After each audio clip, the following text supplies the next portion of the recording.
Well, good morning, good morning, good morning, good morning, and good morning, everybody. Good morning, everybody. Welcome to another episode of The Morning Glow. Welcome to another episode of The Morning Glow. Got a great broadcast lineup for you this morning, as I hope and I pray that we always do. Not important, just a question asked. My name is Raheen Aljame, and we gonna have today is Way Out Wednesday. Today is Way Out Wednesday. Typically on Wednesday, we do not have a topic of discussion. Typically on Wednesday. We do not, but we talked about something yesterday that I think that we're going to embark on today. And I think it's going to be a long conversation. We've got a few other things that we need to do in the process of today, but we're going to talk about accountability. Accountability. We're going to talk about accountability and what exactly does accountability mean.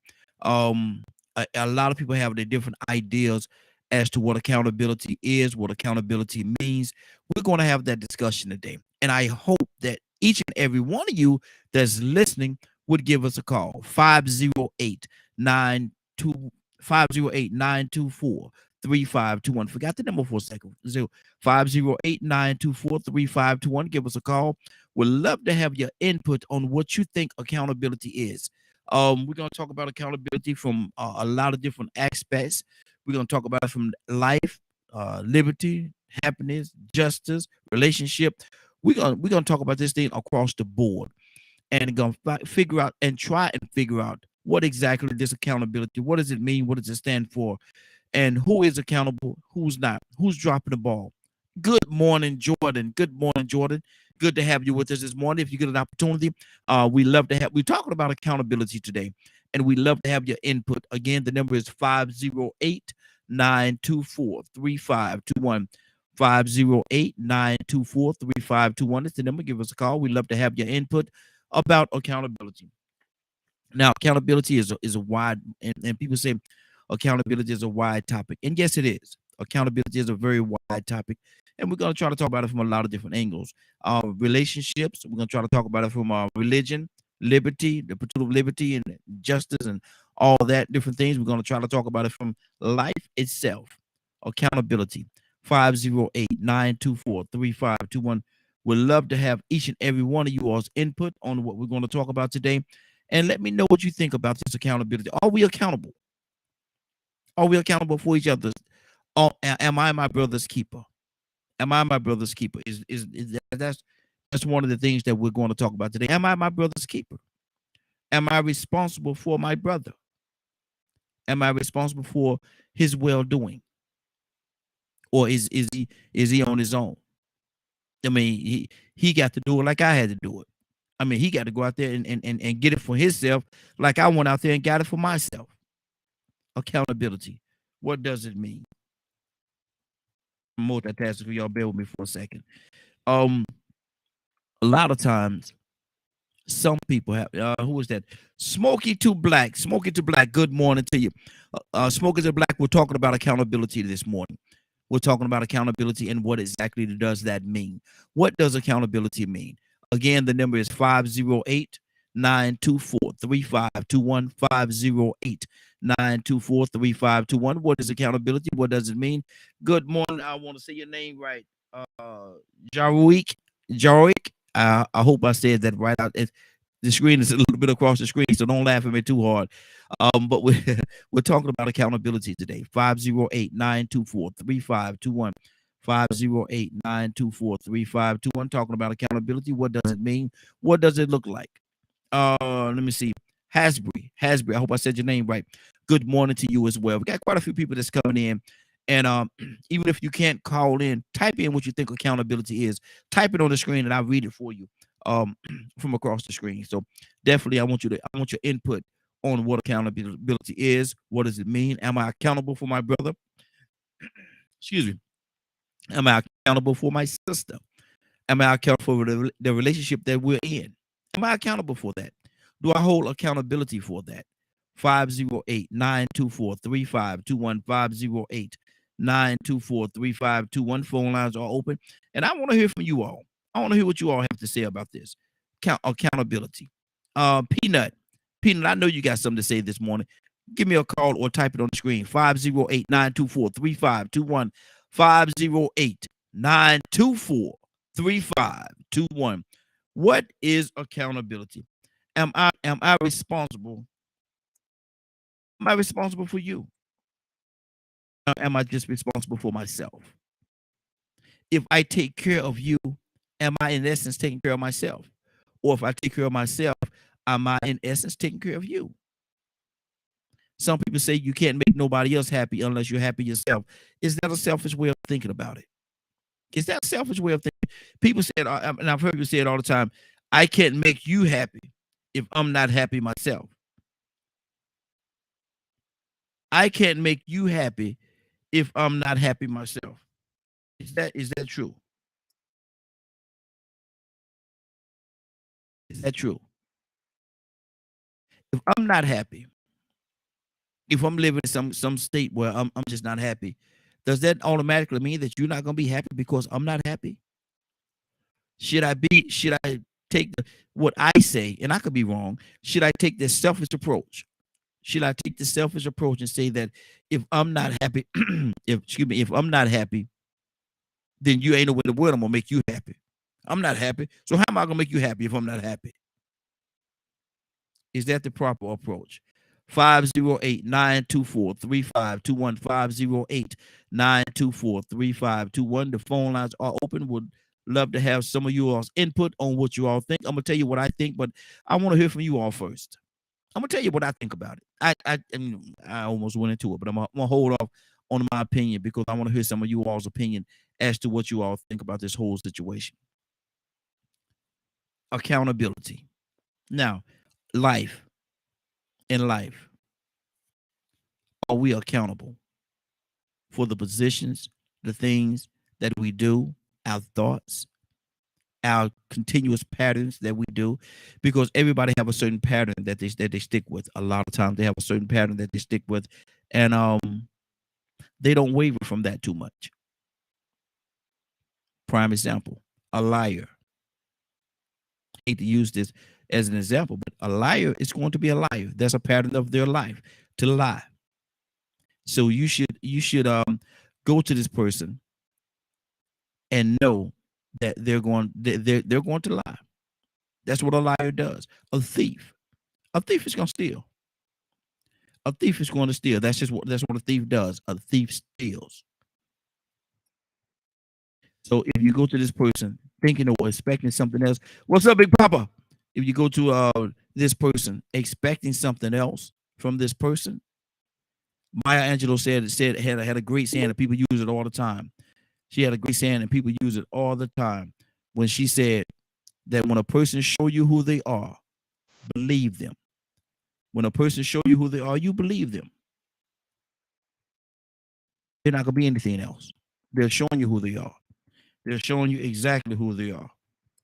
So if you go into this relationship, and we're talking about accountability, so let's deal with accountability from this angle. There's a lot of different angles we're gonna deal with it today. But if you go into a relationship with an individual, no, and you find out that they're a liar, a thief, or whatever, and you go in expecting them to be something else, are you accountable to yourself? Because you're setting yourself up. Because if they are a thief, if they are a liar, that's what they do. That's what they do. So for you, you're not being accountable to yourself, because I think, and y'all correct me if I'm wrong, but I think that if you expect something different from them, you're setting yourself up for a drive-by. You're setting yourself up for a drive-by. Badger, good morning, Badger. How you doing this morning? Good morning. It's another Badger, beautiful and blessed day. absolutely, absolutely. And Badger, what we're talking about today, we said we was going to talk about accountability. We got a couple other things we're going to do later on in the broadcast, but I wanted to go ahead and start off with Badger. What is accountability Yes. to you in your estimation, in your life of living experiences, life experiences? What is accountability? What is accountability? Holding oneself responsible for our own actions and also being accountable for to others. Mm-hmm. And that's an array of things like actually learning how to vote properly, doing your research, helping the community, not letting some bleepity bleep stop you from getting a job. Mm-hmm. If they're in a position that affects the way affects people from getting hired for whatever reason, what's stopping somebody from making a case? Mm-hmm. Mm-hmm. Okay. Okay. So Are we accountable to ourselves? I think a lot of Americans aren't, Why? or Why? Why in you my say so? view. Explain that to me. Why? Because a lot of times there's a lot of people that do things that don't have logic. Mm-hmm. Um, Now, that now, are now, now, very let me ask you this question: does their logic have to line up with your logic? no. Mm-hmm. To me, there's a difference between doing something out of logic and doing something out of that's emotion driven. Mm-hmm. Um, Hey, Emotion hey, comes Patrick, from are you in yeah. are you in a situation where you can turn on your camera for a second? I'm gonna have to refresh my system, but I'm gonna pull you on full screen. Are you in a situation where you can pull your camera up? Unfortunately, no. Okay. Okay. You know my house is crazy. Okay. I got you. I got you. Okay.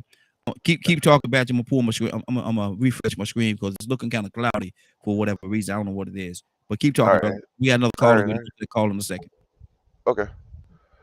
Um. So to me, learning the difference between is are you as an individual, some tools that were taught to me of learning how to hold myself accountable just to start off was am I responding or am I reacting? Mm, okay.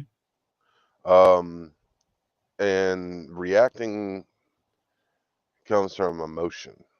Mm-hmm. Be it I mean, how many times has people misheard somebody wrong and they react? Mm-hmm.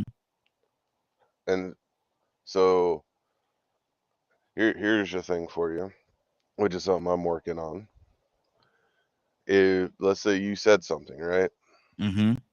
I could go, "What did you say?" Or I could go, "I didn't hear you correctly. Could Mm-hmm. you please repeat it?" Yeah. Yeah. That's good. That's good. React versus respond. Mm-hmm. That's good. That's good. 508-924-3521. 508-924-3521. We have I think this who we got here? 404. Who we got? I think that's Ibrahim. Ibrahim, that's you. Yes, sir. Good Good morning. morning, Good. family. And assalamu Assalamu alaikum, brother. alaikum assalam. Good deal.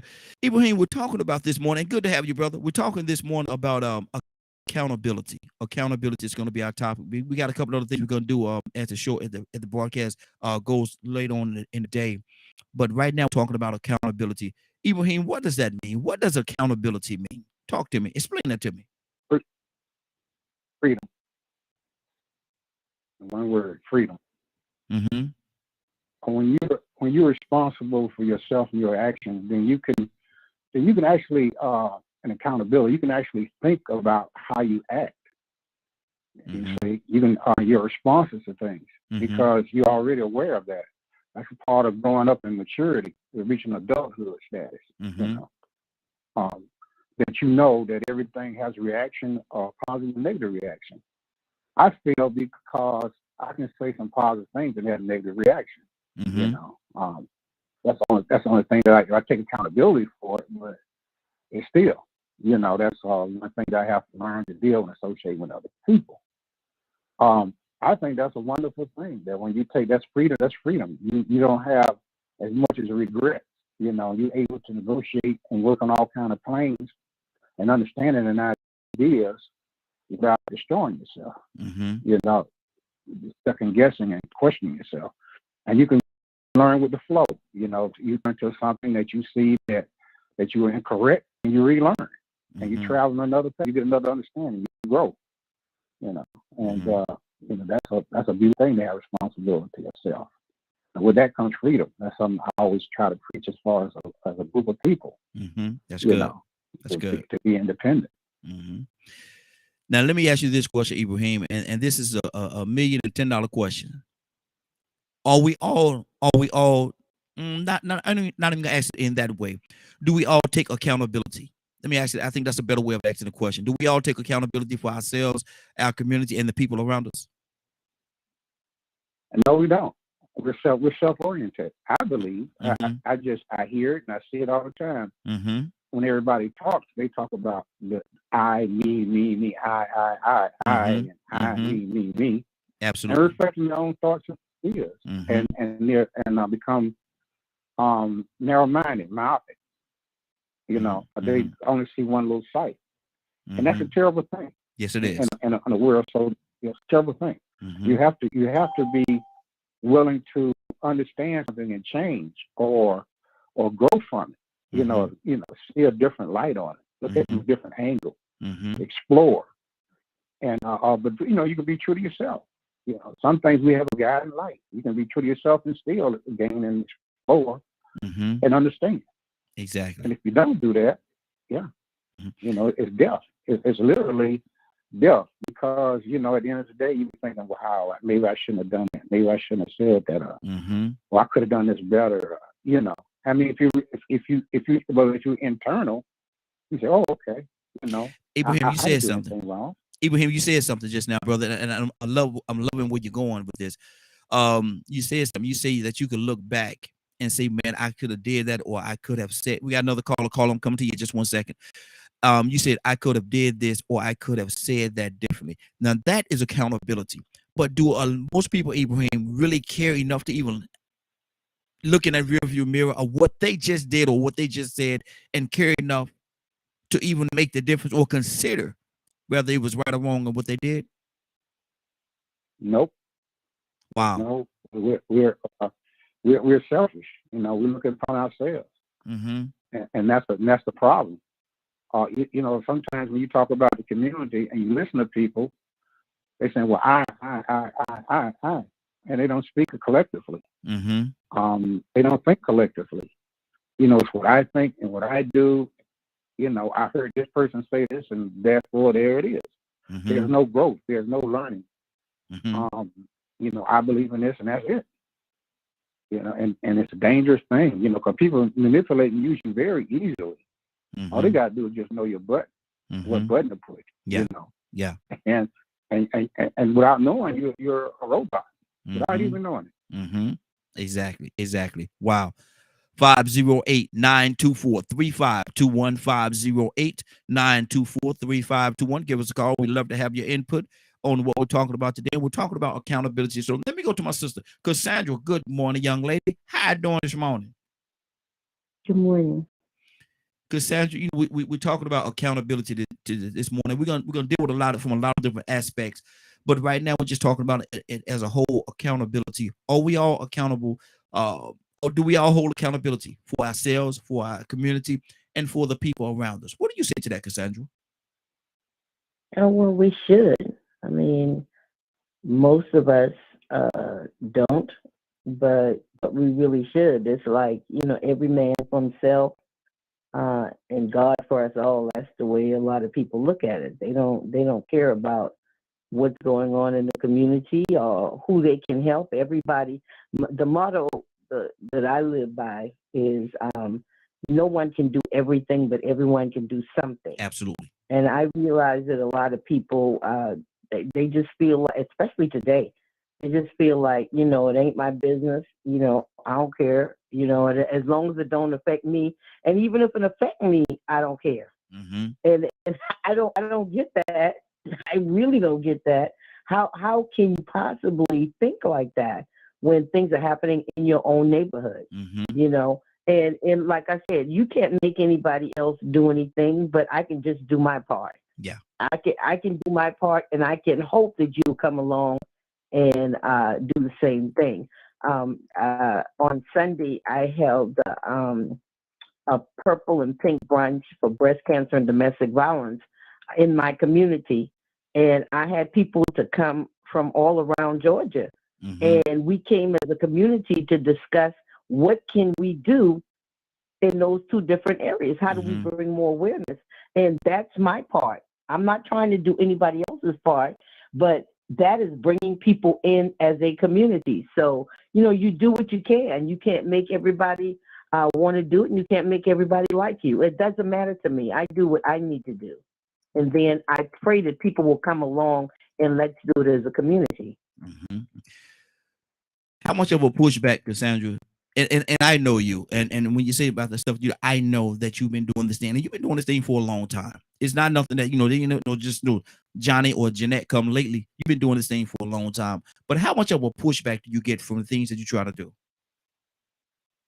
Oh, you can get a lot of pushback. People, this is really I don't understand.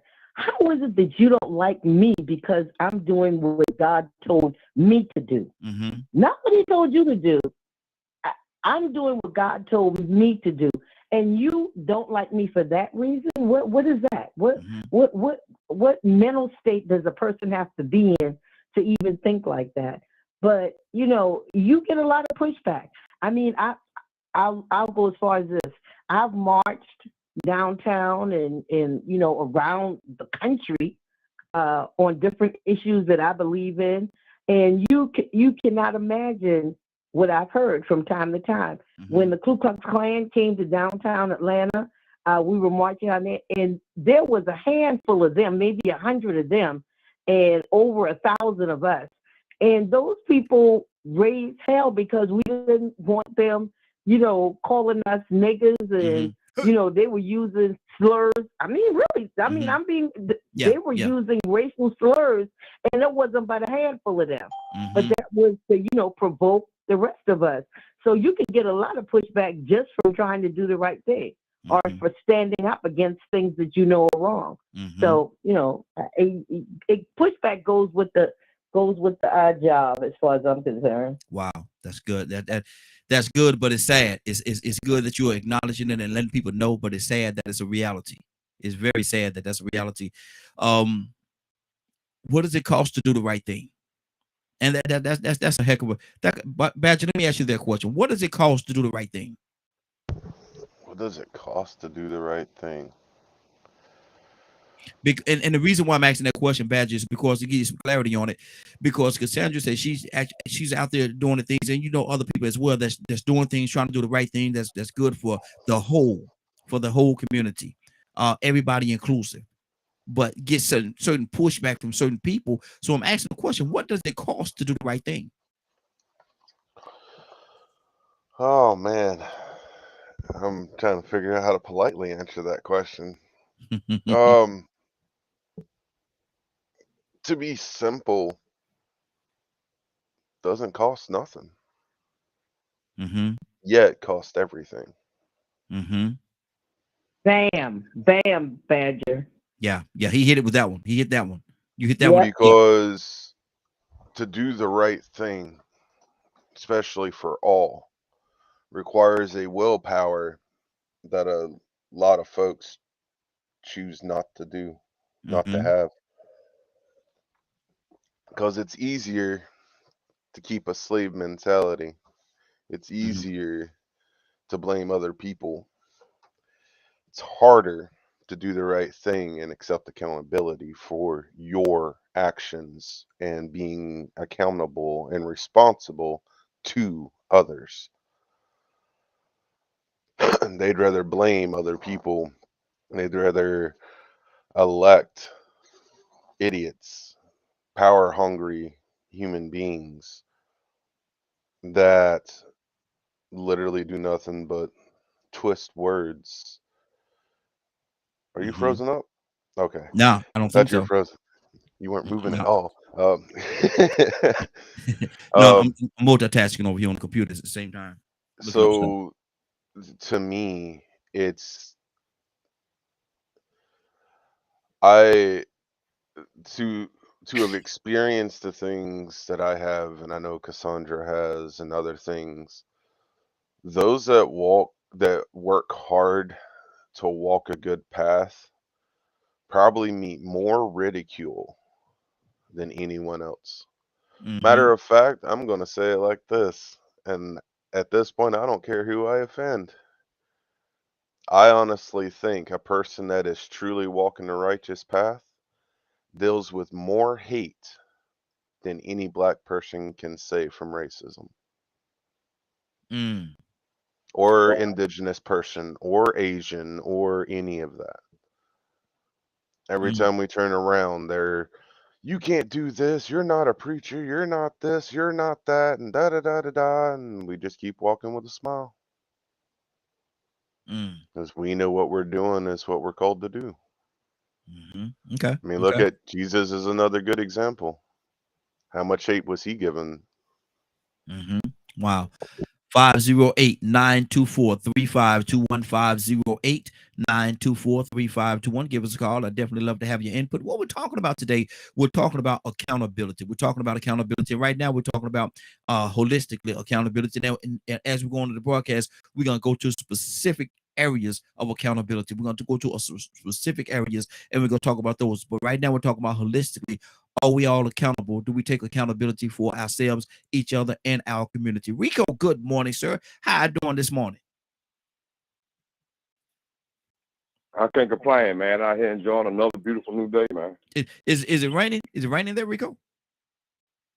It's a raindrop here and there, you know what I'm saying? But Okay. it ain't, I mean, it ain't supposed to rain for a few hours, so I might be able to get these little 10 miles in before It's it's start. going to be a rough one, though. It's completely overcast over here. So, if I do get it in before it rains, it'll be a blessing. But yeah, I'm going to try to go on and get these 10 miles in. I got about 9 to go. Okay. You just started this morning. Okay. Usually you've been out there for a little bit by now. I might have a little bit more than a mile. I'm just, giving an estimate. Yeah, got you. Rico, we're talking about accountability, brother. And right now we're talking specifically holistically. Are we accountable? Do we take accountability for ourselves, our community, and the people that surround us? And as we go on, we're going to go into specific areas of accountability. So as far as accountability, what does it mean to you? Are we accountable for? Are we taking accountability? Not are we accountable for, but are we taking accountability? I'm gonna say in most cases people don't take accountability, Mm-hmm. and that goes not just for individuals, but that goes for organizations and corporations and stuff too. Groups. And see, that's the thing about being accountable is the fact that you hold yourself responsible for the part that you played or contributed to something Mm-hmm. or a situation. But see, the thing is when that situation turns out bad or it has a negative effect, and you are the person that supported it or created it, you are the person that's accountable or responsible for creating that condition that has this chaos or dysfunction going on. Most times you don't want to have accountability for it. Mm-hmm. Most times in that situation, when you're the one responsible for a terrible situation, you're going to be in denial. You're going to avoid people being able to identify you because you don't want to accept the fact that, hey, I caused this situation. Mm-hmm. Now you ask the question, what does it cost to be right or to do right? Well, it can cost you to not be the most popular or favorable person. What does it cost you? It could cost you to sacrifice some things that you value that really and truly, you shouldn't value as much. Mm-hmm. So maybe you might need to sacrifice some of your profits because you made more than enough profits. But being that somebody else has surpassed you on the list of earning profits this year, you say, well, you know what? The way it looks like the market is increasing. Look at him. He went from 50 billion to 100 billion in 2 years. The market has to be great. What's wrong with our bottom line? Well, you know what? Let's start cutting jobs and putting computers in places for people to do self-checkout. And, let's take away from the insurance. Let's cut hours. Let's not even stay open 24 hours no more. At first, that was a good business model to make money around the clock. But now we want to think about efficiency. Let's make more money in less hours by raising prices. Let's blame it on the pipeline.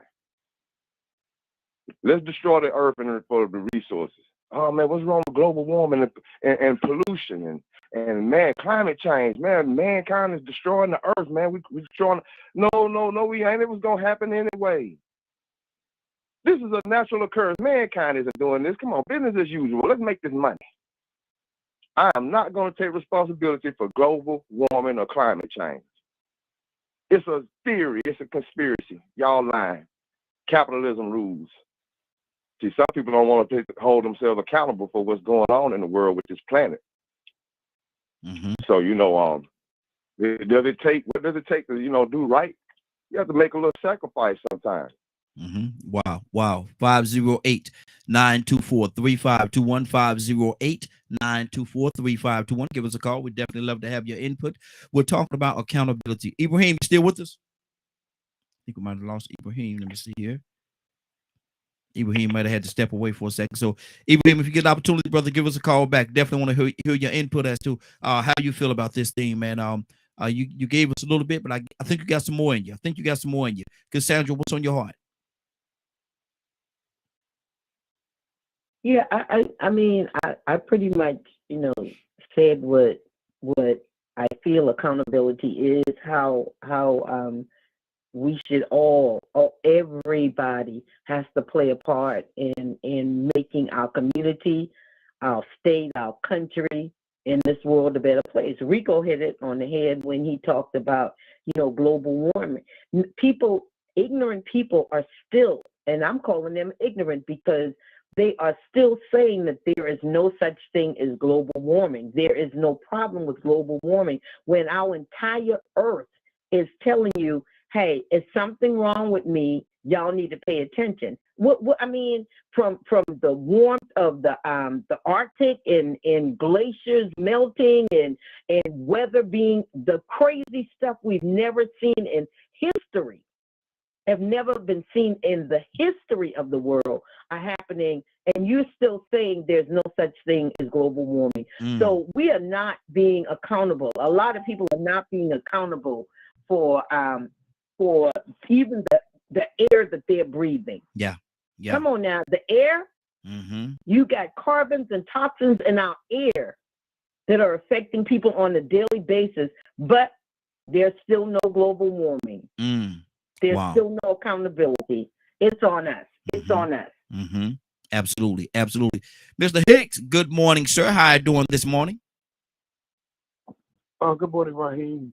Glow family, good morning. Good morning, sir. We're talking about accountability. Now, we're talking about holistically accountability. Are we accountable for ourselves, our community? And we're gonna break it down as we go on into the broadcast on different areas of accountability. But right now, as a whole, what does accountability mean to you, Mr. Hicks? And are we accountable? I wish I'd listened in before I call right in. Can you come back to me? Yes, sir. Gather my thoughts on that's really difficult. Okay, absolutely. Badger, what's on your heart, brother? Talk to me. Man, I'm just listening to everything because we were having a good conversation yesterday, which ended up leading to the accountability.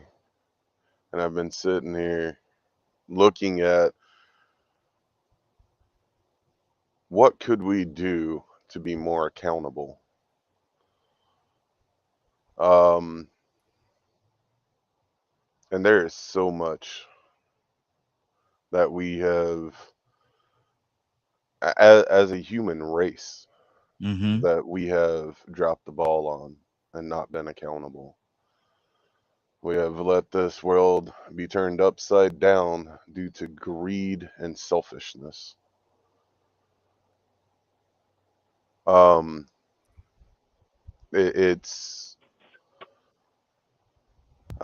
just listened to something earlier on the news about the fight with Saudi Arabia over oil again. Saudi Arabia is threatening to cut the oil off or something like that. And yet we've had technology for many years of water cars, electric cars, solar power, all kinds of things. The only difference is it's not as regulated. So it's harder to, charge people $200-$300 a month or more for certain types of services. However, it's when are we going to be When are we going to hold the companies accountable? Not just ourselves. When are we going to hold, man, this is one of those that I logically do not understand most of the population. Because if we can acknowledge that groups of people deal with things that other groups of people don't deal with, like racism and classism and so on and so on. What is the problem with all of us holding ourselves accountable and getting rid of those that still keep that old mentality, some of those very toxic and old mentalities? And the Wow. only thing I can ever see is those greed and selfishness. That's what that is such a common separation that people would rather be like that than actually be accountable. Wow. Now, I said that we was going to go. Let me, even before I do that, let me go back to Mr. Hicks. Mr. Hicks, anything on your heart right now? Yeah. I was thinking a little bit as I was listening to Badger. I guess it sounds sort of contradictory. I think how I see it. I think I'm accountable, responsible to myself, my ideals, excellence, or whatever it is, my belief system. I think the individual being honest and being honest to his conscience is the strength that brings about change. I don't believe that I need to taper myself to be accountable to a group think or what others think, what others believe or feel.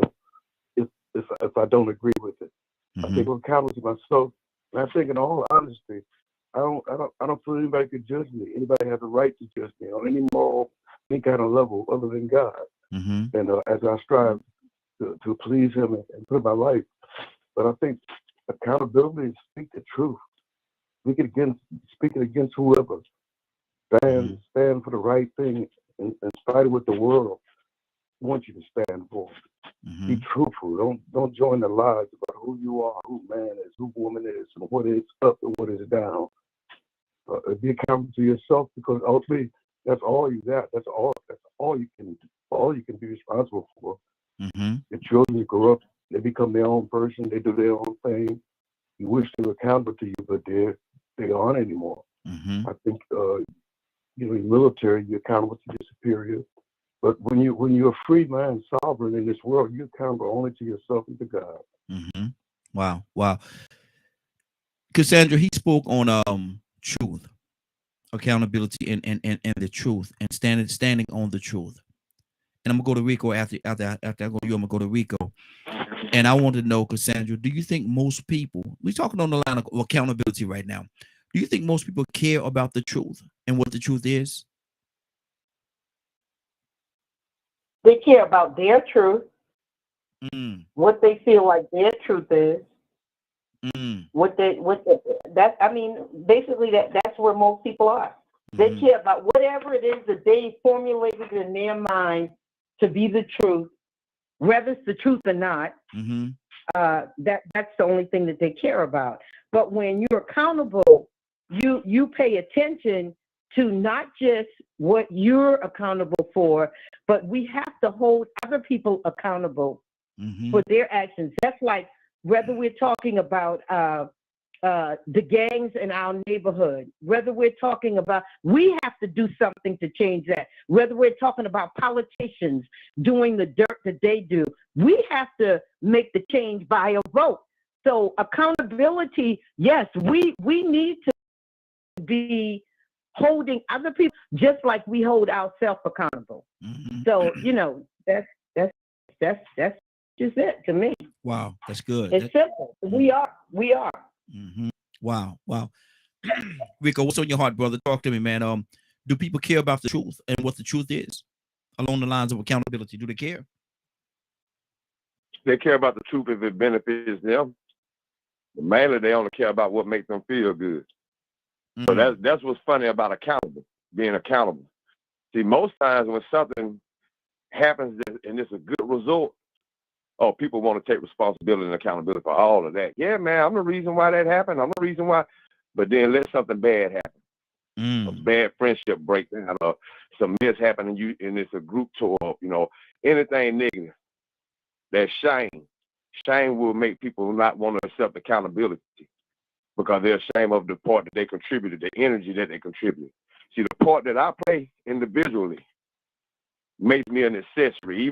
Even if it's a group thing, I still have a choice to make individually to whether or not I want to be an accessory to what's going on. Now, sometimes people are victims, and you have to ask yourself, well, am I accountable? Like, say, for instance, you see people always trying to get a good little deal, and for some reason here lately, the oldest trick in the book has been revived, resurrected. The selling that good technology in the box and rewrapping it, but you fill it full of paper and notebooks and stuff. Hey, you want this iPad? You want this Mac Pro? I got the deal for you. Everybody want a deal. They want the hookup. And so somebody walk up to them and say, man, I work for FedEx, man. We done got the links. I got these Mac Pros or these MacBooks. $500. Ooh, yeah, baby, look at that there. He got the Mac Pro. You go buy it, being cheap. You get home and unwrap it and see that they done got you. They done scammed you. Them low down scammers, I hate crooks. We ought to hang all the thieves. I hate a no good person that like to scam people out their money. But see, you got to hold yourself accountable too. You have to hold yourself accountable because you should have known better by now than to jump on a deal that's too good to be true. But we're looking for a deal. So just the chance that I might be getting a deal, the wrong reason for overlooking the possibility or the risk that I might be getting ripped off. I didn't open it up and look at it myself to make sure it was legit. It's because I'm hooked on convenience and I'm hooked on advantages. Because those things make me feel good, getting everything at a deal, getting things cheaper. So I might cut some corners. But see, I bet you if you go to Verizon or the Apple store, pay that little extra money. I ain't gonna say a little extra money, a lot of extra money to get the original thing. But I guarantee you, when you open it up, you're gonna get what you paid for. You get what you pay for. Yep. No scam. So you have to hold yourself accountable for trying to take the easy way out, for trying to be cheap. Sometimes when you're getting ripped off and scammed. So like right now, man, the only reason I called in today, I'm just trying to get it distracted. I got some news yesterday that right now I'm trying to keep them going down to Florida and letting y'all see me on the news. And I still ain't made up my mind that I ain't gonna do it. But in the process, you know what I'm saying, over these years I've been going through this situation, even though I got a justifiable reason for leaving Florida and my son being in that situation with her, it was a life or death situation. I had to do it to save my life. But I still have to hold myself accountable for the fact that I am not there and have not been there to be able to prevent some of this crap that he's doing. I ain't justified in saying, you know what, it ain't my fault. Yeah, some of the fault is for the fact that I wasn't there, whether she kept me from him or not. It's still the reason is I wasn't in his life. So I have to hold myself accountable. Even if it wasn't intentional and she was preventing me, the fact still remains that I wasn't in his life. So that's the reason why he's lacking and missing out on some of these things that a man should know. Not that I was being a deadbeat, but I still have to hold myself accountable because the fact is I wasn't there to be able to give him all the things that he knows. And accept that accountability and not feel shame or say, well, it's my fault. I'm wrong. Now, I ain't gonna say I'm wrong because I've been trying to get back to him. But the fact remains that I haven't been able to hold myself accountable for the part of me not being there, causing him to be out of order the way that he is. Wow. That's huge, brother. That's huge. And that's what we're talking about today. Accountability and taking the accountability, man, and standing on it. Taking that accountability and standing on it. That's the part. And we're gonna transition over to a couple of other areas. But right now we got Ibrahim back with us. Ibrahim, what's on your heart, brother? Yeah. it'll be hard to make comparisons of what I heard earlier, and to make a point. So I'm kind of trapped. I have to make a statement, I guess, right? Mm-hmm. You know, do you want to come? Do you want me to come back to you do you want me to come back to you, or you want to make it now? no, I'm making a statement. Okay, go ahead. You know, let's look at the people we call terrorists, right? Mm-hmm. The Muslims or whoever that strap a bomb to himself and blow up a bunch of people, innocent or whatever, or a person just went headlong into a fire to rescue somebody, right? Mm-hmm. Or somebody that think they're doing the right thing and call themselves a Christian, and these people are evil, demented people. You know, and at the same time, those evil, demented people will call themselves Christians or Muslims, and so those are evil, demented people because of what they're doing to us by the way we look at it. You know, so it's very hard. It's very hard if you don't have a growth process in you to understand that like the butterfly effect. Like the butterfly effect is, if a butterfly flapped its wings in Japan, it would cause a terrible a hurricane, or what they call it out there in the Pacific, right, to strike the United States. Terrible winds. You see what I'm saying? Mm-hmm. It's a little thing that brought them into a great action.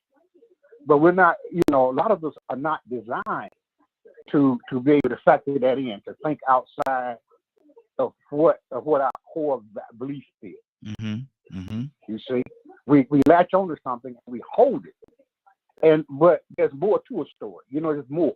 A lot of people should accuse me, and when oh man, you don't want to say things right, man. You don't want to get nobody pat on the back. You say because there's always more.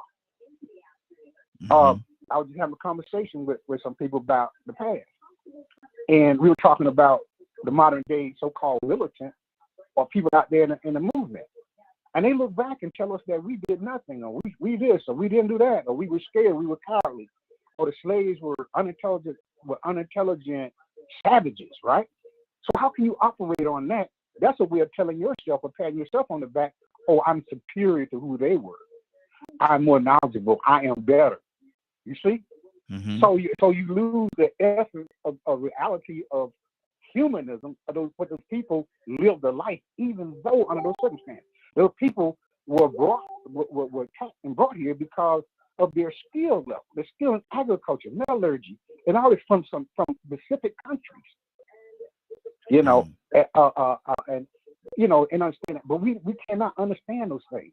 Mm-hmm. We think that what we heard or what somebody else has said is right. We think that what we do at such a minimal level is all that needs to be done.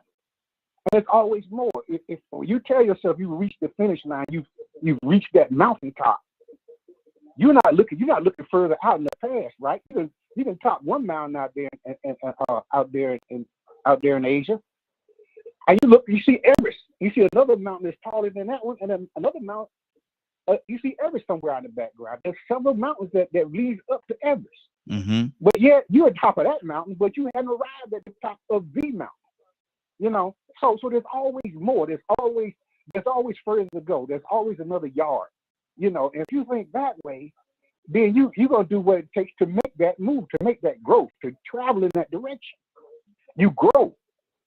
All the great people are, Let me ask you this question, Abraham. Let me ask you this question, brother, and I want to hear your heart on your answer. And we got some other people just calling. I want to get to them as well. But I understand what you're saying, and what you're saying makes sense. There's always more ways we could go. We can always go further, and there's always another yard or two past where we've gone. But are we to negate the accomplishments that we have made in the process of getting to the end of the road? Are we to negate those accomplishments? No, we should never negate, but that's the problem. Mm-hmm. That's the problem. We put something in front of ourselves, right? Mm-hmm. Getting back to the point, I was getting told about like Martin King. People talk Martin Luther King. And I say, Martin Luther King, man, anybody read Martin Luther King? Oh, you're disrespecting the great man. Well, I'm not disrespecting the great man. I'm telling you that you can be that same man or woman to take the mantle further. But you done told me that this is a God, a figure that has reached the height, that he dropped out of heaven, that he reached the height that nobody can succeed. that we need another one like him. And you're not saying, well, it's me. Marcus Garvey had to say that. He said, we need this, we need that for our people, black people around the world. And he said, then he told himself, why not? It can be me. You know, so you know, it's that essence of understanding. You know, Martin Luther King came to a point. He's comfortable from a well respected family. He's got money. He's got the wife and family, right? And then all of a sudden he finds himself thrown into a situation that was obvious that the people couldn't even sit on the front of the bus. Ex-veterans from World War II, the Korean War, and you couldn't even ride the bus and receive the tax-paying money you paid. You don't have the respect of an average human being. He got caught up in that. With other people led him into that. Okay, well, good to He hear. We wasn't the got only one. okay. Hold, brother. We got don't go nowhere. Stay right where you at. We got to pull some more people into the conversation. But I will say this right here, though. I think that MLK planted a lot of positive seeds in society to help us and assist us to get to where we are today. I think he planted a lot of positive seeds. Was he celebrated too much? That's for the individual to determine. But I will say that he planted a lot of positive seeds. Curtis, good morning. How you doing this morning? No, Raheem, before you go, because you just mentioned Martin Luther King, and I know we supposed to be talking about accountability, right? So I want to throw this in before we get off track, and then while we on the topic of Martin Luther King, I think he gave us two examples of what accountability is. But he made two comments before they knocked him off. One comment was, I'm afraid I led my people into a burning building. And then the second one was, I'm afraid the dream has become a nightmare. That was two forms of him accepting accountability. He said, I'm afraid that I led people into a burning building.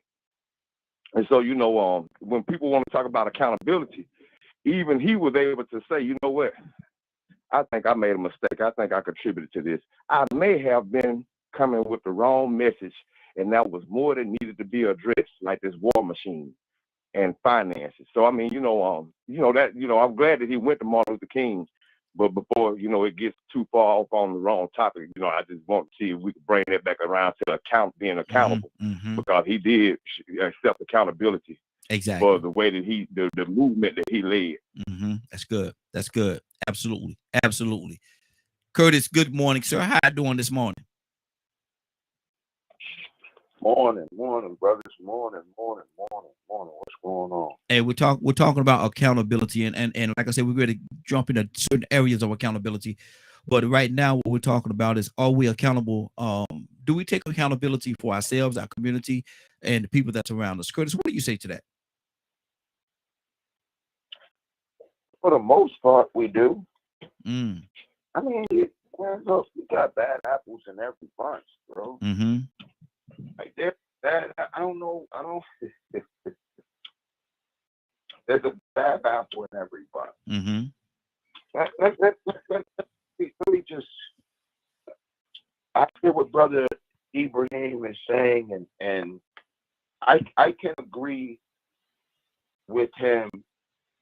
I agree in terms of the idea that anyone can have the mindset of Dr. King. Yeah. Hey, Kurt, are you talking directly into the phone? It's just a little bit low, brother. I said I can agree that anyone could have the mindset or believe in ideologies of Dr. King. But I am going to say this.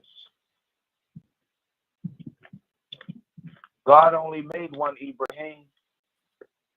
He only made one. God only made one Raheem. He only made one Kurt. He only made one Rico. And every time, and I understand exactly where the brother's coming from. So, brother, please don't take it like I'm disagreeing with you. I'm going to expand on what you're saying. Every time I hear, and this is in my opinion, every time I hear you say that there can be, anybody could have been Dr. King, what I hear is I hear a slight toward him, and these younger folks hear a slight toward him. If we pay attention to what's going into the culture right now, it's called the cancel culture. In their minds, you're canceling out Dr. King. I understand what you're saying. You're saying, hey, just because this man can't carry the torch no more, you could carry the torch just like him. But here's another thing that really bothers me when I hear other folk talk about Dr. King, especially those folk that don't believe in what he was trying to do. Nobody accounts for Dr. King, the man. Nobody accounts for Dr. King's life prior to him going off to Boston, prior to him going to Morehouse. Nobody accounts for that part. And because we don't account for that part, then at times we will never, at most times, we will never even see the precipitating factors as to why he did what he did, why he felt the way that he felt. We don't account for the fact that this man was abused. He was physically abused. We don't account for the fact that how level-minded would most of us have been to wind up on Morehouse and Spelman's campus at 15 years old. Ain't no mama, daddy there to tell you nothing. You 15 years old and you around these grown women. You around these grown men. You seeing grown up stuff. Nobody accounts for the fact. For some reason, we tend to think that Dr. King became a civil rights leader right when he went to Alabama. Nobody accounts for the fact that at, I think, 16 years old, he was published in y'all local newspaper speaking against segregation. Nobody accounts for that. Mm-hmm. Wow. How many 16-year-olds do we have? We just now seeing it in Iran. This is 2022. The last time America actually seen it was when me and my high school frat brothers scheduled a major walkout here in the city of Baltimore back in 1991 because they kept telling us that we couldn't wear shorts to school, and all the other schools in Maryland, as far as all of the county schools, was allowed to wear shorts because they didn't have no AC. We scheduled a walkout that spread around the whole entire city. Mm-hmm. Wow. But even then, we was like 17, 18 years old. So there's things that people don't account for with Dr. King. And wrap it up for me, Curtis. Sometimes the accountability that's held towards him is held towards him told specifically from the space of him either being a civil rights leader or him being a minister. We want to act like this man wasn't a man. I just don't understand it. Mm-hmm. Ibrahim, you want a response? Yeah. Well, see, I never had time to talk about. I do Atlanta history tours, right? And I talk about the way people live their lives. When I talk about Martin Luther King, the first person I started out with his great grandfather, who was a slave preacher, and then his grandfather on his mother's side, Mr. Williams, who built Ebenezer Baptist Church long before Martin Luther King was born, and long before their daddy Michael King came to Atlanta. And I talk about what he did, the first president and all like that, the first president of NAACP in Atlanta. I talk about his attempts against segregation, how he took a church of 7 people and turned to 750 and grew larger and was an influence in Atlanta, right? I talk about his father, how he was influenced by Mr. Alfred Daniel Williams to become a preacher and go to Atlanta University, how he was a self-educated man himself And he went to that version to get to be an official pastor, to be able to speak and have the letters. He influenced him, and then he married the man's daughter. He married William's daughter, his only surviving child, right? And because of his mother, he was able to become Pastor Ebenezer, because nobody wanted to be Pastor Ebenezer, because he, even after Dan Rich wouldn't let him be a co-pastor of Ebenezer Baptist Church after he married his daughter 7 years later. See, but that's what I'm saying, right? So Martin Luther King was a fourth generation Baptist preacher, right? And he got the way, he did things of his own.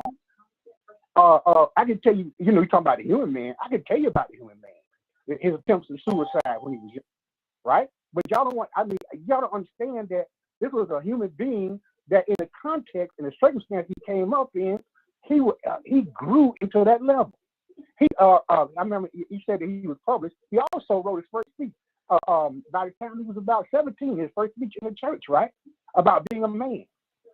You know what I'm saying? He did that in Ebenezer Baptist Church, with Father Pastor, about being a man. He never was pastor of Ebenezer, right? That's another thing. But what we see is that he left Morehouse because of his affair with a German immigrant girl, white girl, right? That would cause problems with him. He went to Pennsylvania, blah blah blah. Y'all know the rest. He went to Boston, met Coretta, and all like that. He was a complicated man, but even his sister said that he was an everyday man that rose to the occasion and did the things he did. He fought terror. The man was terrorized. He was bombed. He was attempted bombing. He was almost stabbed to death by a black woman after everything he's done. If you read the history and then put things in 30 seconds of what I saw, okay, then yes, you could be this person. If you grow to it, right? And when you think about the other people around that contributed heavily to the movie. We just had a birthday of Patty Lou Hamer. She was almost the sole reason, one of the most militant people in SNCC that nobody knows about. She almost by herself influenced the president at the time to sign that the Voting Rights Act. But if we study and look abroad, but we hear this history, and people say all these things in these flowery speeches, and his wife, when he died, he was broke. His wife and his children, his wife wanted to embellish him. His wife wanted to grow with that. She wanted to bring wealth and notice to him and his children, because like everybody else, he'll be lost. Just like people before him. Good deal. Got to keep it moving. So anyway, got to keep it moving, brother. Stay right there. Don't go nowhere. Stay right there with us. And a lot of times I listen to certain things, and I listen to the conversation that's going on, and in a roundabout way. And I'm gonna go to Cassandra. Got another caller on the line as well. But in a roundabout way, I heard accountability. That though he went through all these things, he took certain accountabilities for the things that was going on in his life, as well as what's going on in his community. And I'm hearing, maybe my ears are off, but I'm hearing accountability. Cassandra, what's on your heart? Come on. Nothing right now, Raheem. Okay. Nothing. I'm just open up, Cassandra. Badger called y'all. He said, "Open up." He said, "Open up, woman." Hey, I did not say woman. I called her by her name. I know you did, brother. I know you did. Mr. Hicks, what's on your heart, sir? Talk to me. Tucson, I'll come to you next. Yes, sir. As I was thinking about something I heard someone read a long time ago, and sort of impact. They talked about that change was based off dissatisfaction.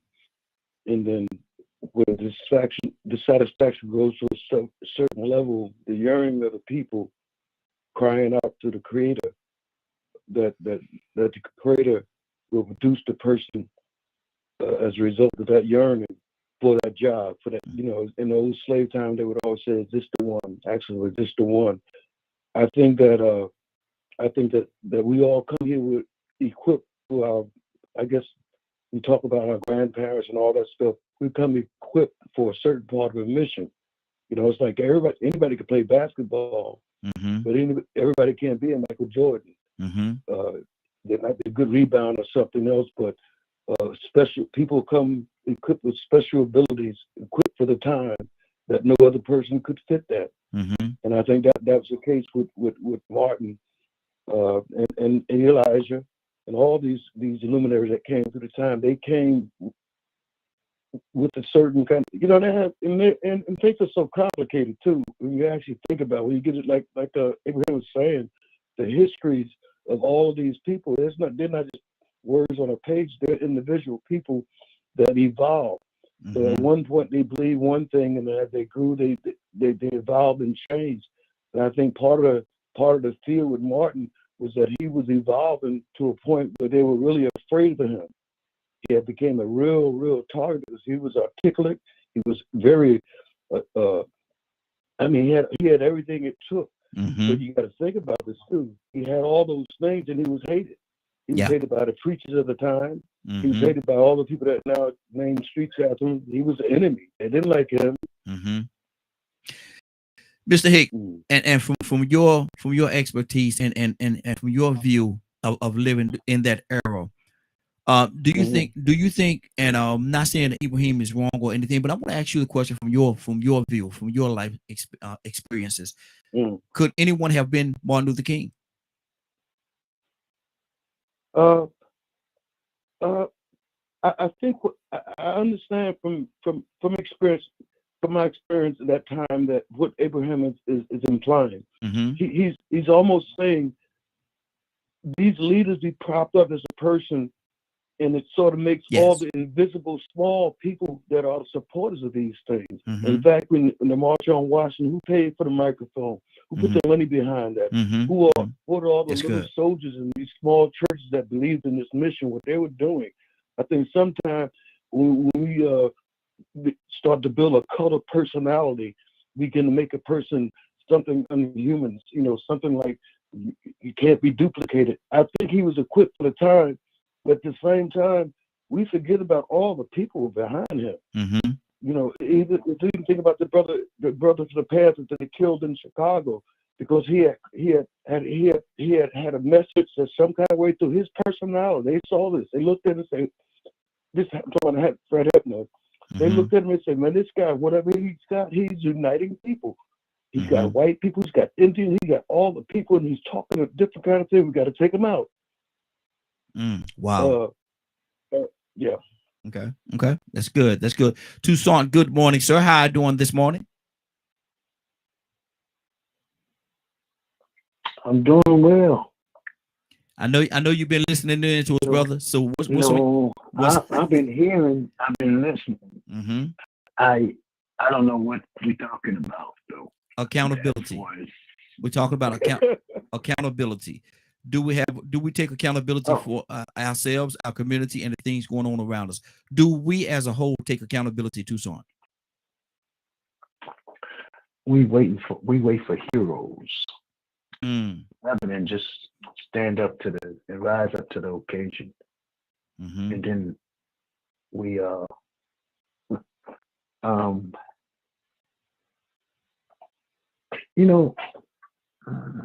me see how I can say this. We don't mind somebody rising to the occasion, but they better not have no faults. They better not, because we'll exclude or discredit their accomplishments because they got faults. Wow. If I'm trying to grab hold to something that's too heavy for me, and somebody help me, it ain't gonna bother me if they got issues. If I'm in a hole and somebody reaches out a ladder or a rope to get me out the hole, I'm not gonna wonder whether they got their life together. Just get me out the hole. Yeah. I don't care what your background is. If I'm in trouble, then I just need somebody to rise to the occasion. Yes, sir. And there are people that have helped our community, other communities, society that have made an impact that was positive. Mm-hmm. And at the end of the day, and it's just me, you asked me to be, I mean, you didn't ask me to be part of this conversation, I called. But then we throw shade. Mm-hmm. That's all I'm going to say. Wow. Wow. 508-924-3521. 508-924-3521. We're talking about accountability. Do we take accountability? Now we're gonna turn back. We're gonna turn back of pages, and I said we're gonna break this down in different categories. So we're about to do just that right now. And in regards to relationships, and how we interact with each other, male to female in a relationship. Because Sandra, do we take accountability and how we deal with each other in regards to in regards to relationships? Some people do. And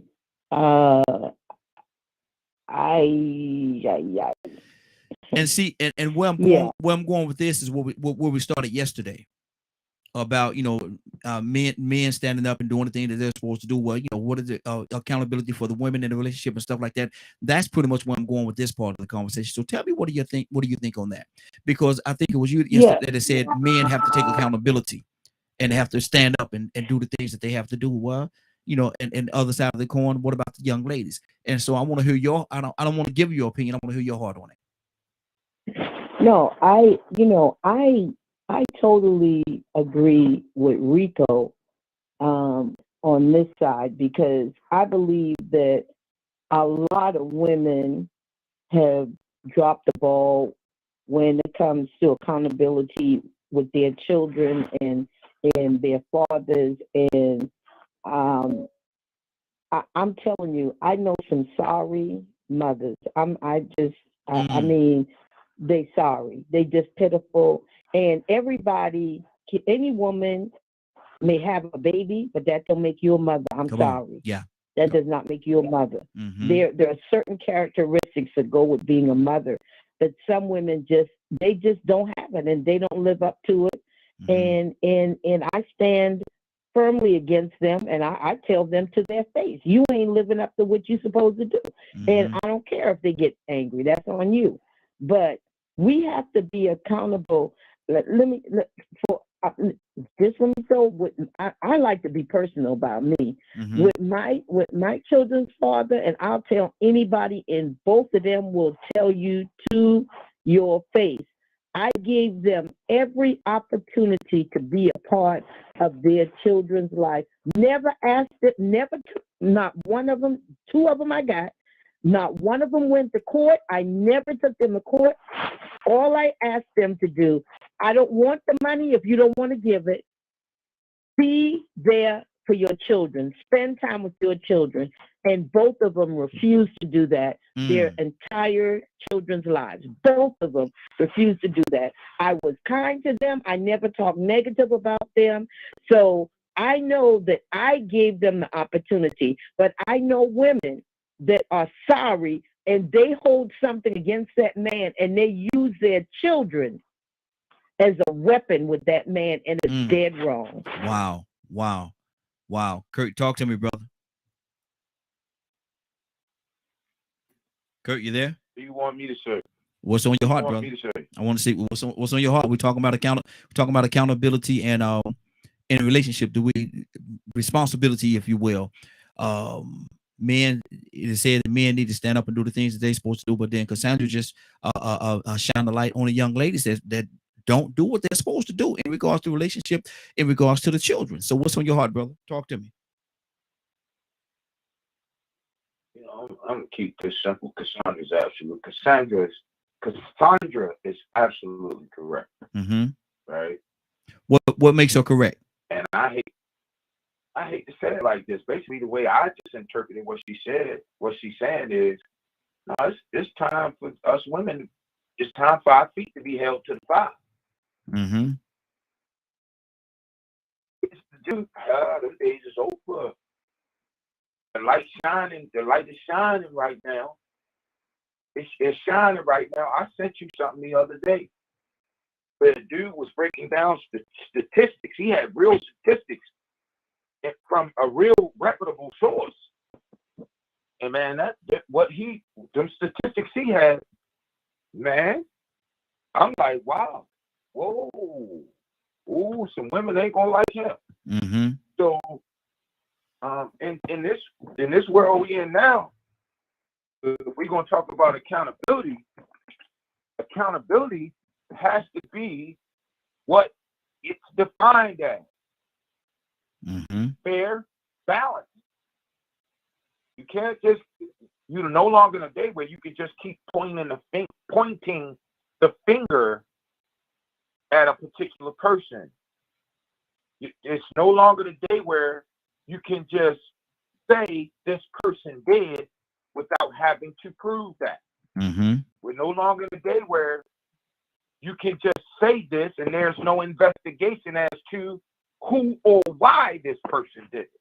So when you're talking about accountability and you're talking about the idea of relationships, one of the things that I've done, me personally, is whenever I've had something go south or go wrong, the first person I look at is me.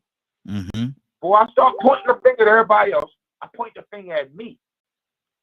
What part did I play in this? A lot of people can't do that, man. Mm-hmm. I'm just going to keep it real. You got Mm-hmm. people genuinely walking around here.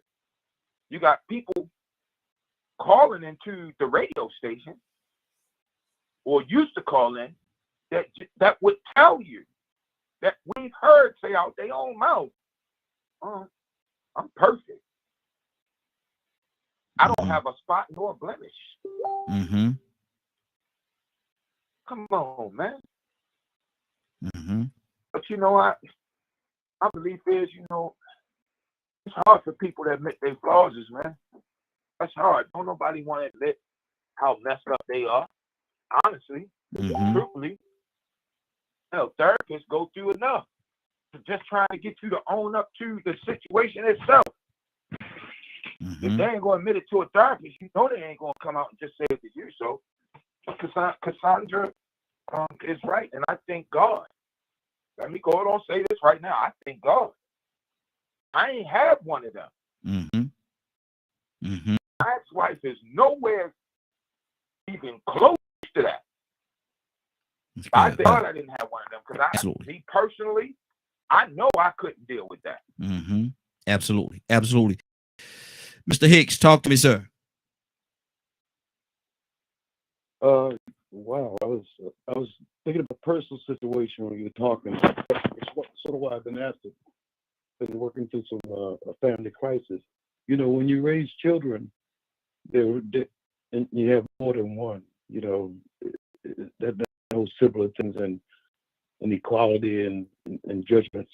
I think that when they get grown, children get grown, they begin to point out things in the past. I think it's a judgment kind of thing from children. I know I did it. It's hard to hard to make some, for instance, hard to make my partner, my ex, right? Mm-hmm. See, well, it's almost difficult because I don't even approach the matter because it's almost some things have to come from inside, because when I talk to the children, I sort of tell them, let me tell you some history about your mother you don't know. Let me tell you about her when she was a child, how she grew up, and maybe understand some of the things of why she is the way she is. Mm-hmm. And when you look at it, you're going to do the same thing. We just have to figure out why you are the way you are. I think that and I guess my mature approach to these things is that I try to be a light. I think it's easier to show people, how you can be accountable to things. How when something come up, you be honest. They feel they honestly come from you and say, hey, yeah.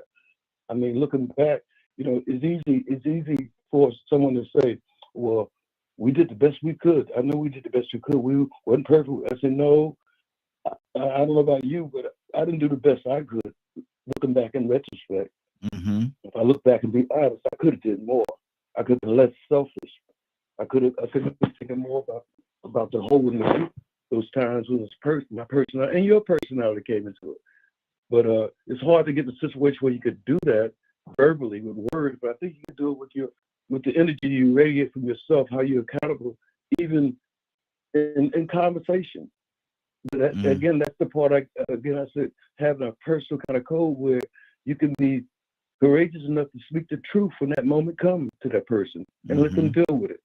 And so that's my dilemma. My dilemma right now, I'm trying to figure out how to get people in communication to drop their defensive, automatic defense reflex that we sort of develop that to survive in the world. You defend automatically. Wow. And but the accountability is not defending, just 30 listening and feeling the pain of someone else's word. Wow. Just give them a knowledge that, hey, I understand you feel what you feel. I acknowledge that. But now what are you gonna do now? Now what are you gonna do with your life now? You gotta overcome these things in your life. We're all born in bondage to families, to societies, with a whole bunch of rules. We have to develop an ego. We learn how to lie, how to reshape reality. Then we have to learn how that don't work and how to be honest and why being honest and being straight, even though it seems like it's a difficult thing, but it's a thing that works out for you in the end. And it got to be based around some principle of you and your creator. Absolutely. But absolutely. 508-924-3521, 508-924-3521. Give us a call. We definitely love to hear your input. Talking about accountability today. We're talking about accountability. Let me go to Badger. Badger, what's on your heart? Man, so I heard it was a couple thing. Now, did they switch to another question? Yeah, we're talking about accountability and how men should take responsibility, take accountability for what they do in a relationship. And Cassandra shined the light on the ladies, how they're not doing the things that they're supposed to do. So we're talking about as a whole accountability. What's on your heart? Man, being someone that has studied history way too much, to me, men have have a lot of accountability. Now I'm not saying all men, due to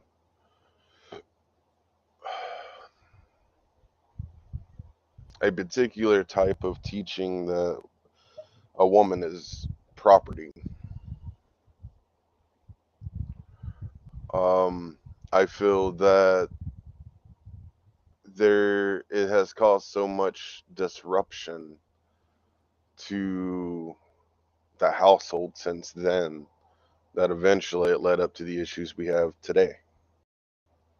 And that's something that I think we as men should be held accountable for. Now,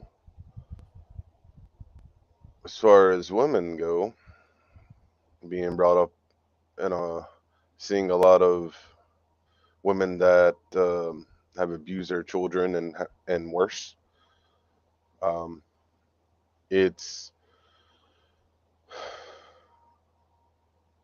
they have an individual choice to be accountable for their actions.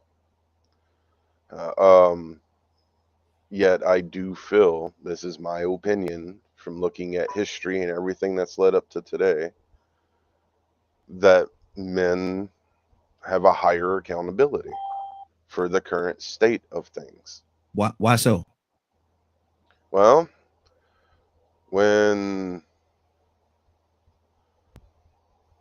oh man.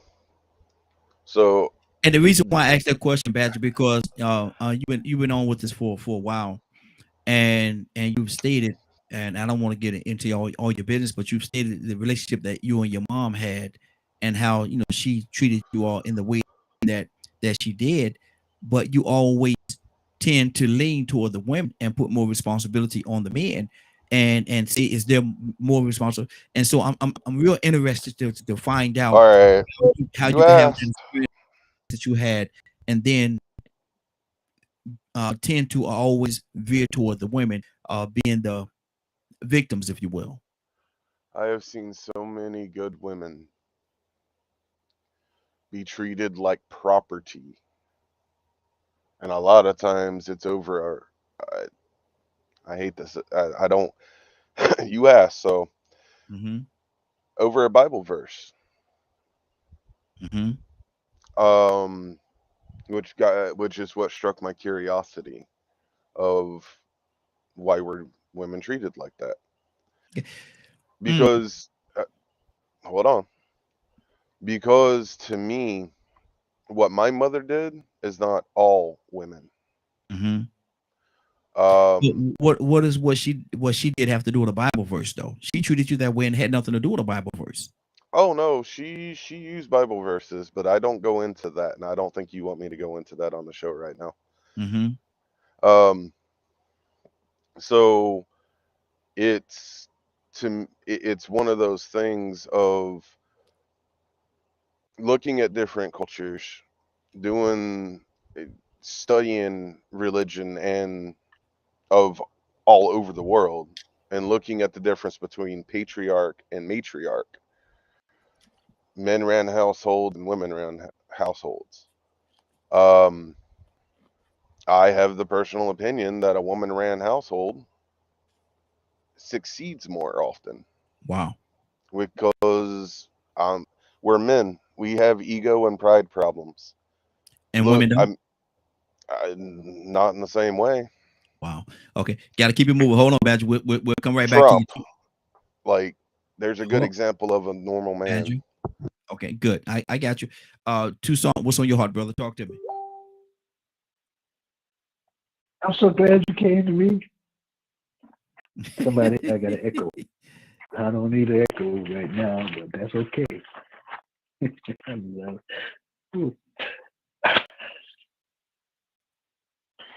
um, I don't know. I want to get on the show with Badger. We'll have it out every day. Lord Jesus. So you want to get on the show so y'all can have it out every day. Lord Jesus. Go ahead, Tucson. Better be ready. No. And I understand. I understand. I really do understand. Hey, Tucson, you didn't hear that. Badger said you better. Badger said you better be ready. Badger said you better be ready. No, let me, and I stand corrected. You better be ready. Because here's the thing, and I'm not trying to out talk anybody or do anything other than I can only be me, okay? Mm-hmm. And I don't try to be nobody else. I promise you. And I don't discredit nobody. I promise you. But I don't add things to a conversation if I don't want to talk about it. Mm-hmm. It don't make no sense. Okay? Mm-hmm. Now, and I understand that women have been mistreated, and some men have ego problems, but it's not ego is not a gender. It's a personality. Mm-hmm. It's a person's character, and ain't no woman gonna run miles. Period. That's not ego. It may be something that the way that I was raised, but we have a slew of women that say, I want a man, but you don't want him to be a man because you want to wear the pants. So when you can't get a man that you want to be a man and you won't let him be a man, then you just I can't say that. I can't say that. You just man him. So you live by yourself. So other than that, we have men that would have I don't know how to say this. I just see. I have been given the opportunity to lead, and because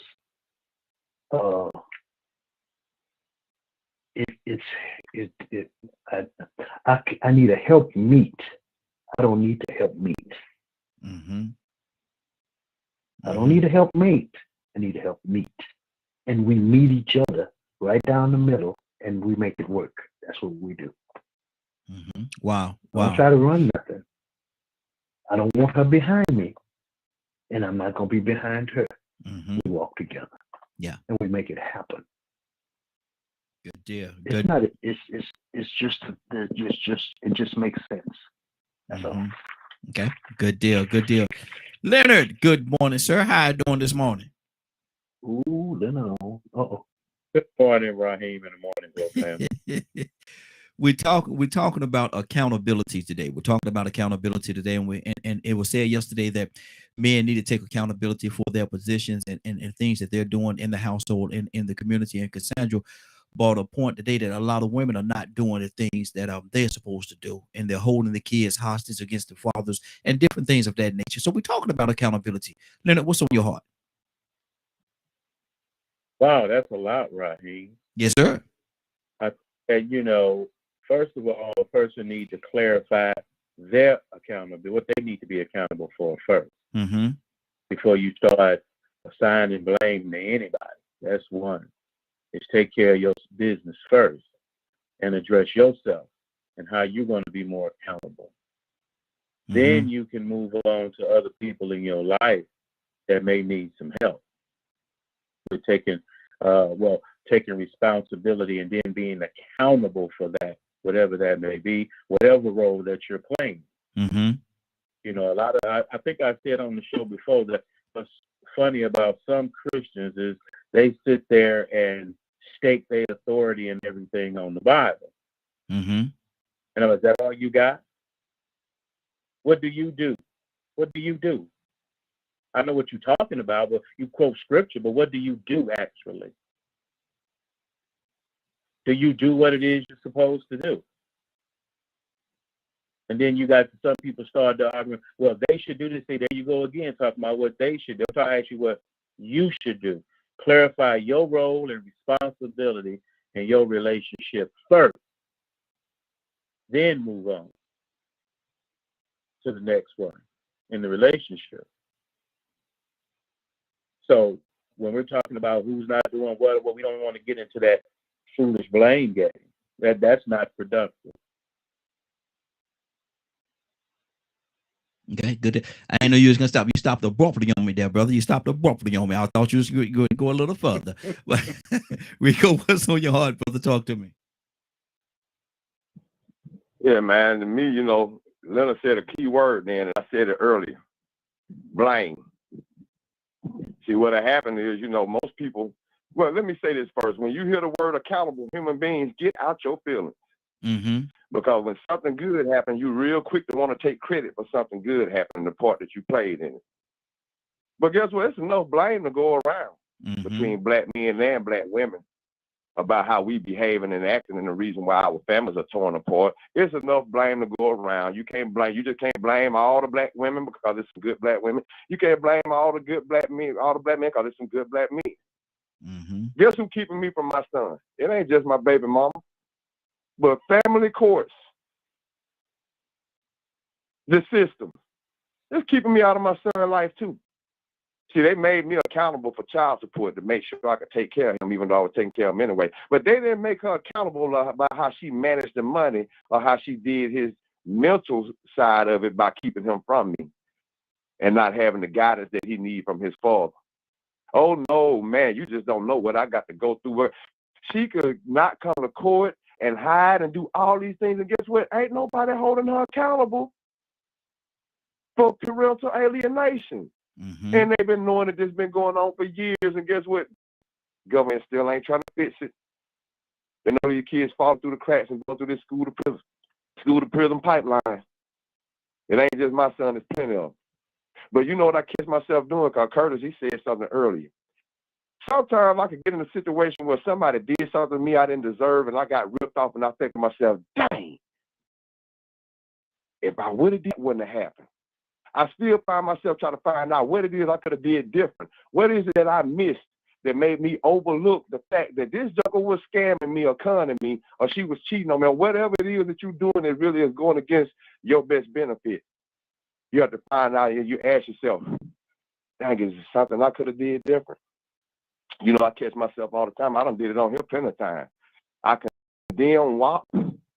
I condemn stripping, but I used to be up in the strip or paying, screwing them women. Guess what?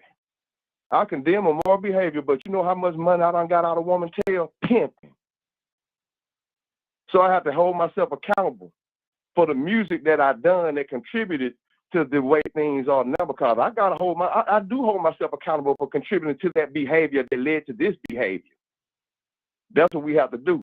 But see, at the same time, when we hear that word about being accountable, you start feeling like you're being blamed. No, it's your fault. No, it's your fault. No, it's your fault. No, it's both of our faults. We have all contributed to some of what's wrong with or what's going on. Even if you gave your money to somebody that was scamming you, you gave them the money. What could I have done different? Could I have opened it up to see if it was actually a package in there instead of a whole bunch of paper and folders? Mm-hmm. I mean, so, you know, man, people love to accept credit when it's a good thing. But when things go wrong, they do not want to hold themselves accountable because they feel like they have to take the blame, and it ain't my fault. Mm-hmm. Yes, it is. It is my fault. Some of what I see right now going on in the black community with my little young brother, my young sisters, is my fault. Mm-hmm. I contributed to it. I promoted it and glorified it and marketed it, participated in it, got money out of it. And then I could come back and tell these same young people, look here, man, I led y'all into a burning building. Mm-hmm. Wow. Wow. You know what I think? You know what I think holding yourself accountable is sometimes, and I might be wrong. But I think when some people go repent or they go to confession, I guess you're in the Catholic Church or whatever, you might be holding yourself accountable because you admitting your faults, your flaws, your sins, and what you did wrong, mm-hmm. and the part that you played in it. Mm-hmm. So it's easy to see why people have such a hard time accepting accountability, because nobody wants to be the reason or the blame behind a terrible situation that they could have prevented from being so terrible. Absolutely. Absolutely. Let me go to our sister Navy. Navy, good morning. How you doing this morning? Good morning, y'all. I'm good. How y'all doing? Hey, doing good, sis. Doing good. Actually, we're talking about accountability today. We're talking about accountability, and where we are right now, we're talking about men accountability to the family, to the wife, to society as a whole. But we also talking about a woman's responsibility in that she, a lot of times, hold, and we say the men are deadbeat dads and stuff like that. But you got certain women out there that won't allow their fathers, the kids' dad, to see them and hold the children hostage like a pawn in this whole thing called life. So let's talk about accountability, sister. What's on your heart? Ooh, it is Wednesday. So yes. Okay, that's why the topic is scorching. All right. So I mean, I've been listening, and I honestly I can agree with things that just about everyone that I've listened to thus far has said. But I mean, when it comes to accountability, I mean, I think that it's hard for some people to accept accountability because, kind of piggybacking off of what Rico just said, we don't want to be in trouble. It's almost like we're a little kid and we want to lie and get out of trouble because we feel like, oh no, like, you know, I did something wrong. But my grandma told my behind up enough for selling wolf cookies, as she would say, for trying to get out of trouble. Just own your truth, whatever that is. Mm-hmm. I mean, if it's a little bit of trouble, it's better than a whole lot of trouble, because then I got to cover up that level of accountability with a lie, and then that other level with another accountability. I just don't. I'm not owning who I am. I'm not owning my part in it. If I got to continuously cover it up with something else to keep me from feeling that shame or that guilt, just own it. I mean, I've done some things that I'm not proud of. I've contributed to things that I'm certainly not proud of, but I own that now. I had to learn to do that. But accountability, again, for me, this is just me speaking. I don't think that like everything that we do when it comes down to the accountability of the men and the women in the home, that's not a one size fit all, because what that looks like in my household may look completely different from your household. And what works for you. And I may be able to take a little bit of this and a little bit of that to throw a little razzle dazzle and try it out in my household, but it's not necessarily guaranteed to fit. So I think accountability depends on the individual and the integrity that you stand behind that accountability, because not everybody's level of integrity and honesty looks the same. Because what I may look at as honesty may be too brutal or may be too soft for you. So I don't know. It's just not a one size fits all, and it's not just a here's the perfect answer to cover all of it. I think it takes a little bit of all of it and a lot of trial and error for that. And when it comes to the household, like, I'm still trying to figure that out myself. So I really can't even give a whole lot of insight or input on that. I just know what did not work in my own relationships and growing up. I know what did not work. So I'm still in a space of trial and error to figure out what works for my household. But I most certainly take accountability. And I know that it's so hard for some men to believe that some women can take accountability, because we want to be right. We do. We want to be right all the time. And sometimes we want to play victim. And I know that's hard for some of us ladies to hear, but we do, because we want to be we just want to be heard. And I think that's everybody in the relationship. Everybody in the relationship wants to be heard. Everybody wants to be seen, but we also have to take ownership in what we did to contribute to one person not being seen and heard and not respected in that time and space. Wow, that's good. That's good.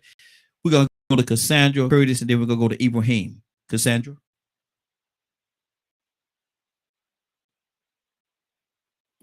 Cassandra, you there?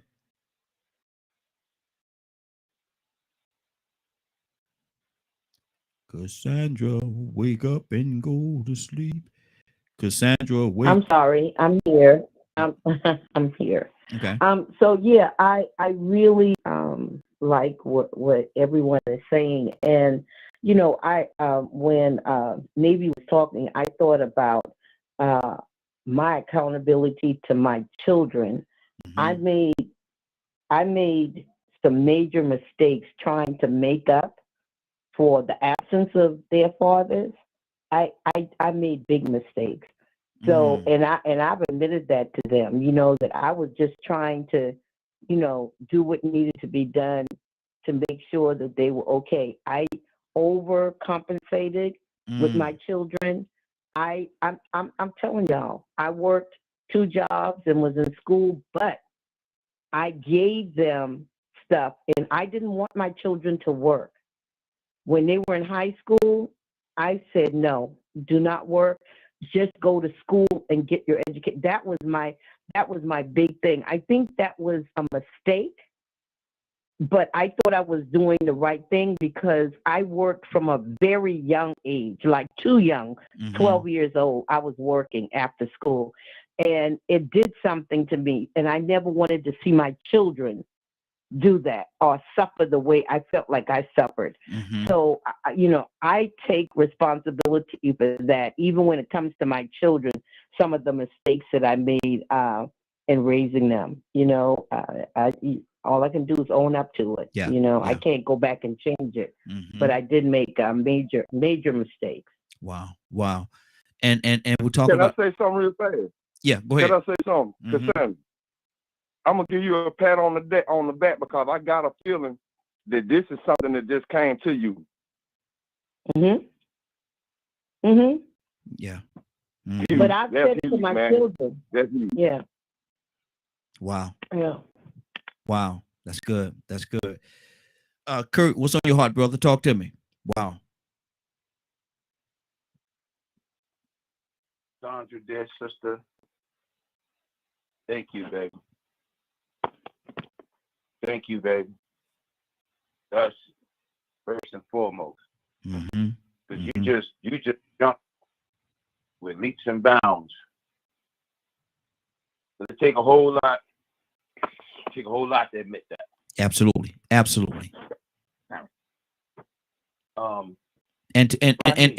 to admit it as public as this is, man, to say it like that, That's the man. That's huge, brother. That's huge. Go ahead, Curtis. I'm sorry, man. Go ahead. Oh, you good? Right here. Yes, sir. Now, I know you didn't mean to do this, but I gotta say, did you notice the way you just worded that question to Navy? Did you catch on to that? About the differences? Your question was about accountability. Mm-hmm.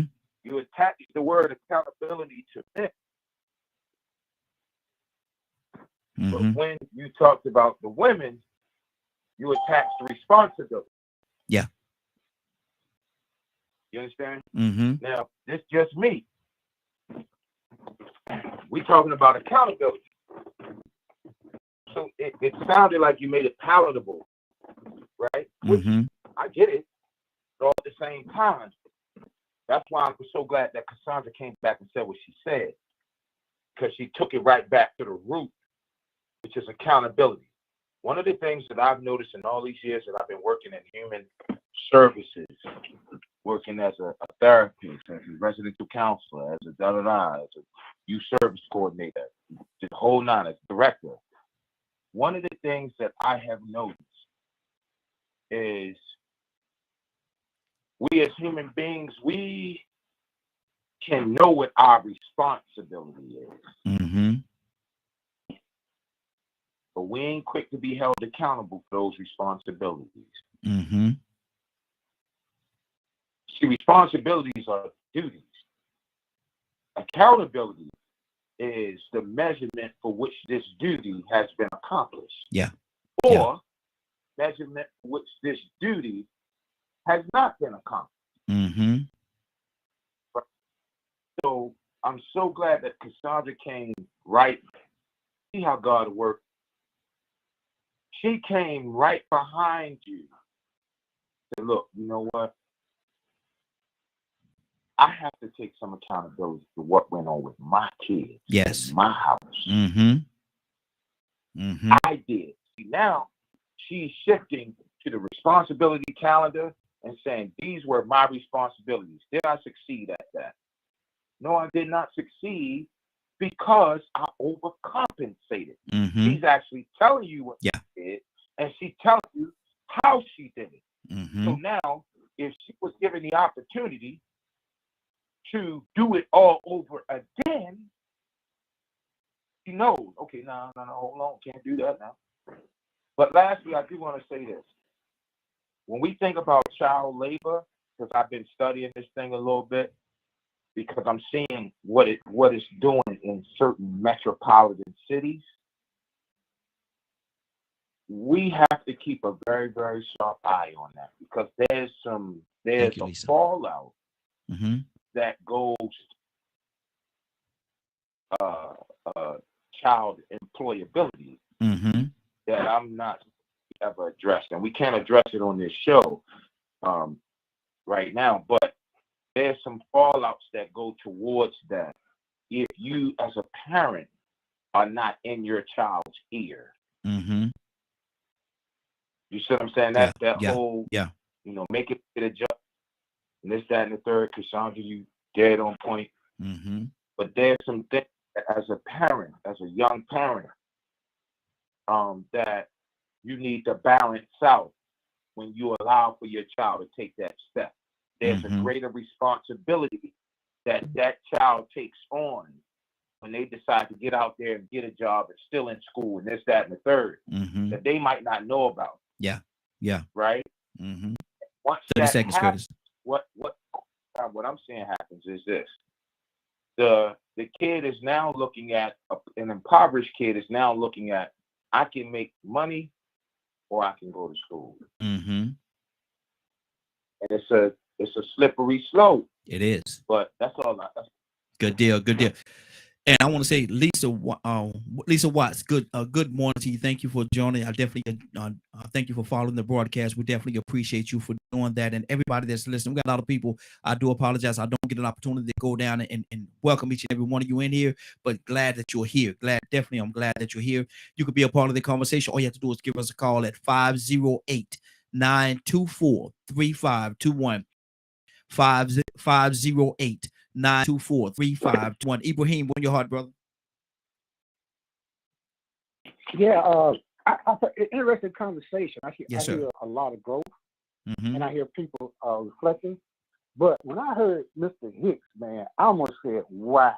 Mm-hmm. Wow, we've been in different circumstances and come down different roads, but we have the ability to reflect, Mm-hmm. you know, and see what we could have done differently.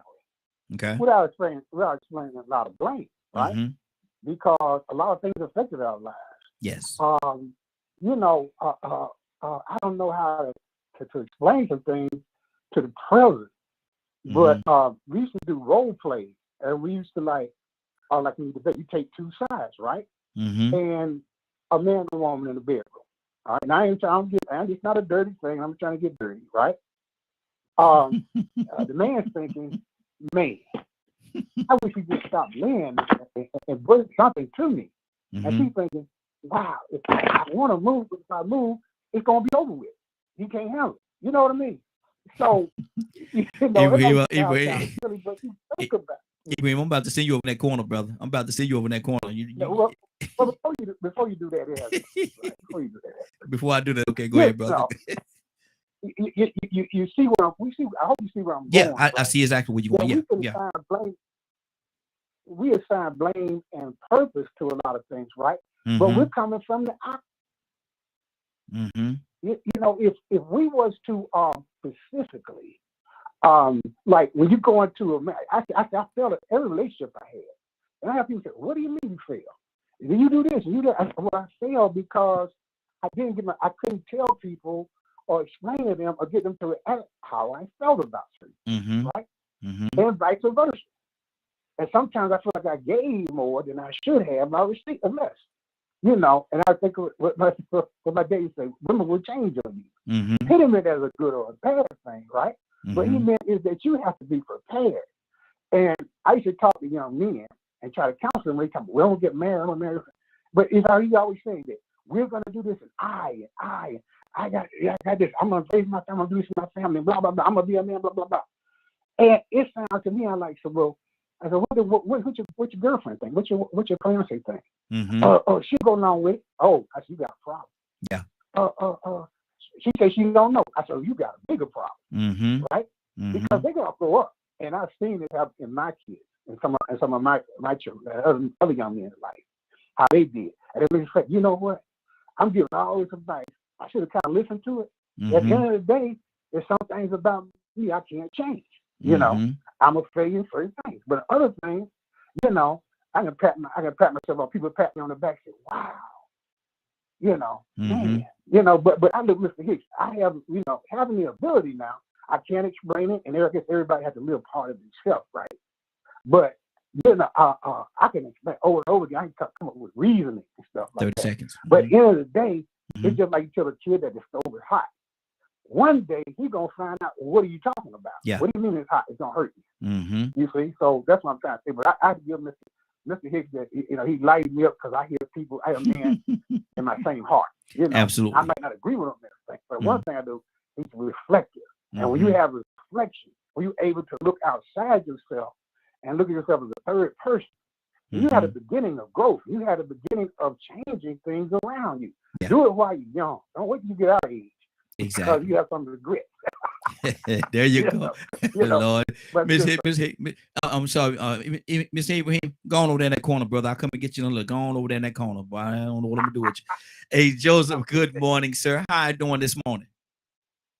Hey, good morning, sir. Good morning, sir. Man, we're talking about accountability. Talking about accountability, brother. Got to hear your heart. What's on your heart? Talk to me.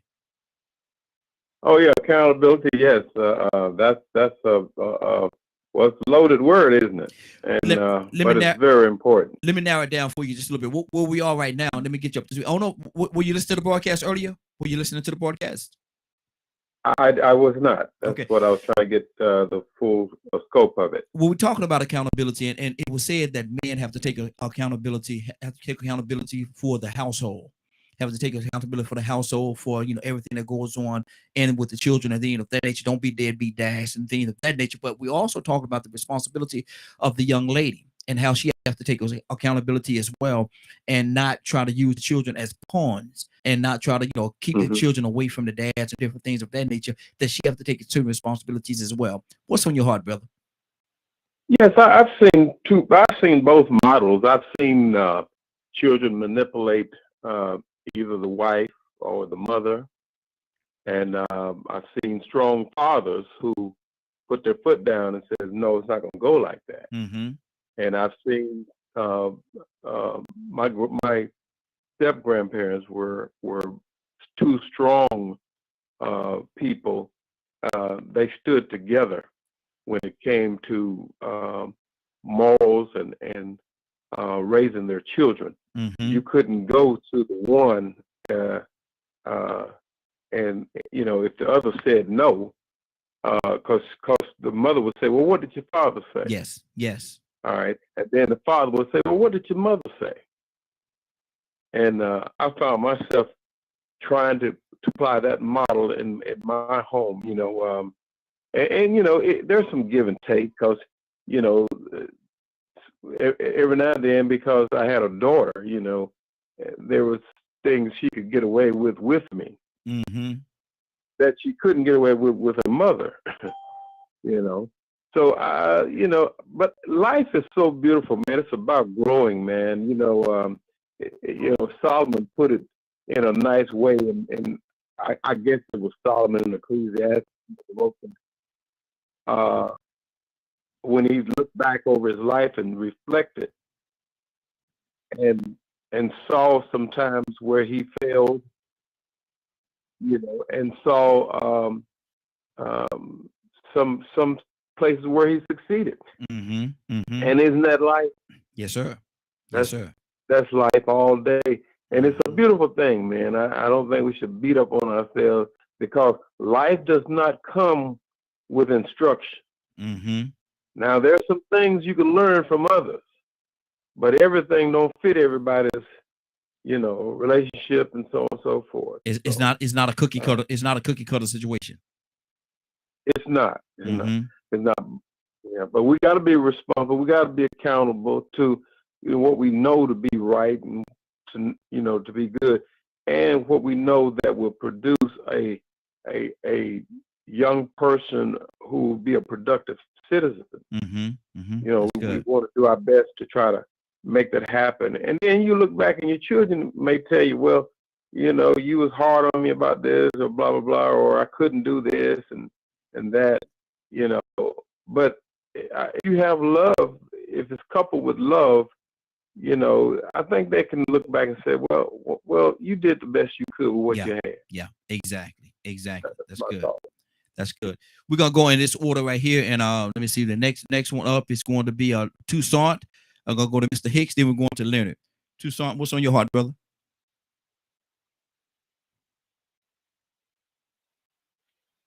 Y'all clarify something again. When you talk about accountability, at some point, do you have to say it's my responsibility, or I am responsible for whatever? At some point. What do I have to do? What do I need? What do I need to do? What did I not do? How could I have done it better? Different things of that sort. Right. Right. It's like I'm responsible for my actions. Yes, or absolutely. If I do something, I'm going to be the change that I seek. Absolutely. Or it happened because I did it. Even I'm like Abraham. Sometimes I got into stuff that didn't work out, and I don't know if that's what he said, but I know I had some relationships that didn't. I don't blame them. And I can't blame them and say that's their fault. That's who did it didn't work. No, it was me. I had a hand in it. And in order for me to make it better, it just in case I get a next time, I have to look at me and see where I went wrong. Otherwise, I'm gonna have the same problem with the next person. it can't. If I go from job to job to job, and none of them jobs work out, do you think it's the employer? Mm-mm. If I start a business and the first one don't work, and I start a second one and a third one, and they don't work, you know, is it something that I have to look at with me? Mm-hmm. You better. To show it's me. It's me. It's a me thing. So when you're accountable, you take responsibility for your actions. Mm-hmm. And I think that if we have to have a resolve in our community, in our society, in your life, at some point, what I'm doing now is whatever situation whatever I'm faced with, I don't look at nobody else. I don't even look at the problem. If there is a problem, there should be a solution somewhere. Because problems can be solved. Absolutely. You just have to take accountability. I'm just saying. Absolutely. Mr. Hicks, Leonard, and then Badger. Yes, sir. Curtis and Tucson sort of put it in a word for me. I sort of moved off of this philosophy that things don't happen to you, but they happen through you. Yes. Wow. And that I sort of look. Just my experience coming from where I came from. I look and see how my thoughts and how I was feeling about people, how it sort of created what I've experienced. I had a direct control. I think that's the liberty that we all given as sovereign from the Creator. We have no matter what position we're in, what the problem is, we have. I guess they said that. How you say it like that? You can always go to the throne with your request, but you got to go with faith. You can't go wavering. And I can look back and see when I hit those places where I was vibrating, I guess, at a vibration that was close to the Creator, how things sort of magically happen. You meet the right person at the right time, the right law be changed, the right person get out of office. But it seems that once you recognize that you have effect on what happens in your life,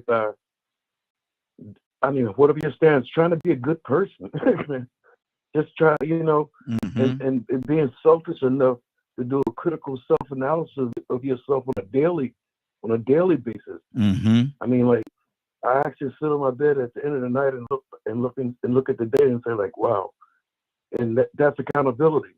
Yeah. It's saying that, you know what? Most all the times I fall short, but it keeps me striving for that perfection, being perfect as He is perfect, and that's being perfect, recognizing your weakness and your flaws. Absolutely. And how you can better help somebody. That's good. That's good. Leonard? Yeah, man, I think a lot of people are definitely giving great examples. But one thing I wanted to add is stop trying to hold people accountable for something they haven't committed to. Explain you that to just wake up one day and say, I'm holding you accountable, and y'all never agreed or to anything. One always solicit a commitment from someone, because I'm not going to tell you what to do and all. You tell me what you can do, and that's what I'm going to hold you accountable for. See, that's that way. If there's any disappointment at all, it's because you didn't hold up your end of the bargain. And too many times, I hear a lot of people with relationships. It is amazing to me how people continue to do the same thing over and over and over, and then want to hold somebody else accountable for the mess they keep getting themselves into. It seems so redundant, and it's almost a sign of ignorance or stupidity, one of the two. Pick which term you prefer. But at some point, you have to decide in your mind that you're going to commit to some things. And if necessary, I think in rehabilitation, definitely with alcohol and drugs and things like that, they have a lot of times what is called an accountability partner. Yes. Because sometimes if you have a trouble holding yourself accountable, you may need a partner to help you do that, to develop that discipline to where when you say something, you have the fortitude to back up what you say, to stand up for what you say. You know, it's one thing to sit around and chit chat about everything, but at the end of like a meeting, for instance, okay, what are the action items? Because I'm going to hold you accountable to the action items that you committed to. I'm going to solicit an agreement, how we going to do it, step by step. And that helps a lot when it comes to resolving different issues. But too many times we expect people to be accountable for things that they have not committed to. Exactly. That's good. That's good. Badger? And I agree with that. And that's one of the things I was going to, hit back on is there has been a lot of things that's been done. And to me, like the responsibility that I had was to not do to my kids what was done to me. And to me, that's the responsibility all of us have, is to break cycles of toxic behaviors.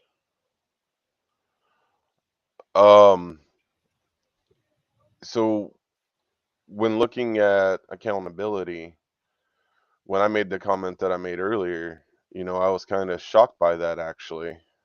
Some people's response to it. Which part? Because when I was talking about how much men were responsible for a lot of the things that happen when it comes to women that led up to today. And I also, where does the accountability stop?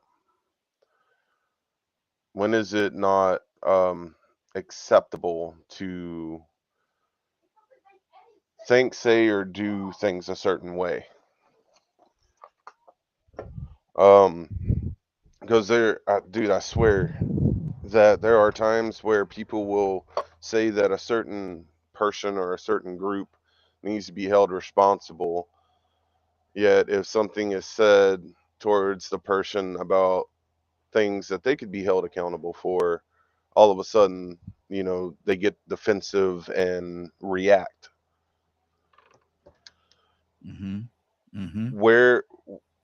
So the question I wanted to ask is it acceptable to only acknowledge the responsibility when one on a whim? Responsibility, I think, excuse me, responsibility, I think, is across the board, brother. I think, but my thing is we can't put one level of responsibility on one group that we're not going to put on the other group. It have to be equal, fair, and just.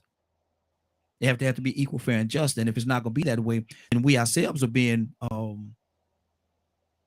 what's the word? I'm trying to think of the right word to place in this particular situation. Biased. Very, very. We're being biased. Yeah, very, very. Absolutely.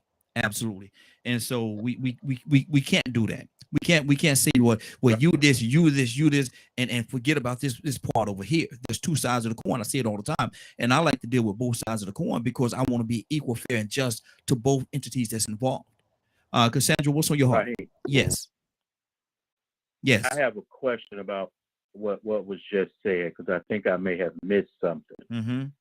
If I did, let me know. But I definitely want to add that issue of fairness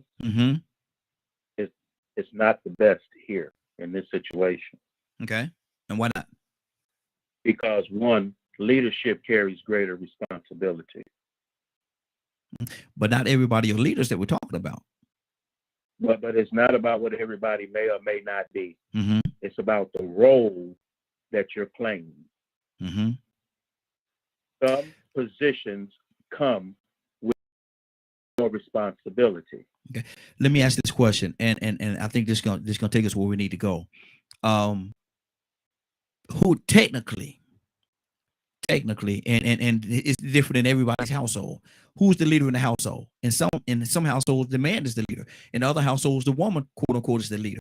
So when we talk about leadership, that can waver as well. That could be a slippery slope. Well, it ain't that slippery if you understand what leadership really is. This Explain notion that it's some type of tug of war between genders and all this type of stuff is absolutely ridiculous. Yeah, and I think what's most important is who is taking the responsibility for those things that need to be done. Okay, I could go with that, but my thing is, right, I think, and Badger could clear it up for me. I think he was thinking more along the lines, what he said was more along the line of the man having to take responsibility because of the stance that he has taken or been put in throughout history. I think that's where Badger was coming from. Am I correct, Badger? Actually, what I was pointing at was what Leonard was just talking about. That's great. Is conversation's sake. There, the CEO I can't hear both of y'all. a company surely has a greater responsibility than the guy that's cutting the grass. The guy's responsibility that's cutting the grass is to take care of that grass. The CEO's responsibility is to take care of that entire corporation. Fact. So we don't want to throw leadership to the side, because if you're trying to lead a conversation about the family and you're trying to go the Christian perspective, there's definitely an order to things. Now, if you choose to do it to some other way, you have to recognize that unless you are completely equal and divided all the responsibilities equal, you shouldn't expect anything more than that type of accountability. However, if you're trying to assert yourself from a certain role model, every man should be up to taking a lot more responsibility. This notion that for some reason you sharing equal and this, be very careful. That's where you lost me. That's where you lost me. Because some people that think they're the leader, but they don't take no responsibility. But see, and see, that's where you lost me, because now we're actually getting back into the situation. We're going in a good direction. Now we're getting back into a situation, I think, where we're putting all the responsibility and all the onus on the man. But what about the woman? We should walk like Toussaint said. We should be able to walk hand in hand, side by side. You know, it's not I'm your leader, I'm your boss. I'll tell you what to do. You do it. No, man, that's cave. I think that's caveman idea, or this caveman mannerism that you're displaying when you do something like that. So my thing is we have to walk hand in hand. We should, if there's a problem at home, we should be able to sit down, husband and wife, discuss what it is, come to an understanding or agreement as to what we're going to do, and move in that direction. Can I add something? Absolutely, Mary. Go ahead. Good morning, Mary. How are you doing this morning? Doing well. How are you? Doing well. Add something. I think the difference is, I don't know. I just came in. So to my understanding, I'm definitely talking about gender roles, accountability. But okay. I guess in the direction we're going, I think there's a difference between leading the family and being a dictator in the family, having a dictatorship. I feel like being a leader in the family, you can still, because somebody has to be that person to say, okay, listen, we're not agreeing, but this is the better option. This is what we're going to try, and then we're going to try it your way. Just like with parents, you have a mother and you have a father, God willing, that are there for you. So your mom will usually say, we'll go ask your dad. It's not because dad will do something to mom if she doesn't send the child in that direction. It's just he's the head of the household. So it's respectful to say, okay, since you are head of the household, then I'm okay with it. How do you feel? Or I'm not okay with it. Are we on the same page? It is a partnership, but it's also there has to be a leader in some something. Otherwise, we're running in circles, disagreeing. If we disagree about something, and there is no leader or something, but the leader does have to take the fall if something does not go right. But that's not saying that the woman just has to be like, well, since you said it, that's what we're gonna do, because we still have say so. It's just you're the head of the household, so there's that. You're just the head of it. You're not the dictator though. You know what I mean? I think that's where we were. Where I think was that Mr. Leonard talking. I think that's where he was going with it. It's not so much as like what I say goes, and that's the only way it's gonna be. Because then just be by yourself. But Lord I think Jesus. it's more so like you are the leader of it. You know what I mean? Yeah. That's good. And watch this. Go ahead and say it. I love Mary. Go ahead and say it, Leonard. I love Mary. Go ahead. That's what he say every time you say something. Because Mary is rational. You know, Look at that. About everything he says. Look at that. I knew what he was gonna say. Ain't gonna. Cassandra, what's on your heart? Talk to me. You did a good job with that one. I'm gonna give all that to your wife though. I get nothing on that. Lord, she just said that the mother said, go talk to your daddy, and you ain't gonna give me no credit. That's my daughter too now. Thank her for her service. I thank her for her service. Exactly. Cassandra, what's on your heart? Yeah, I no,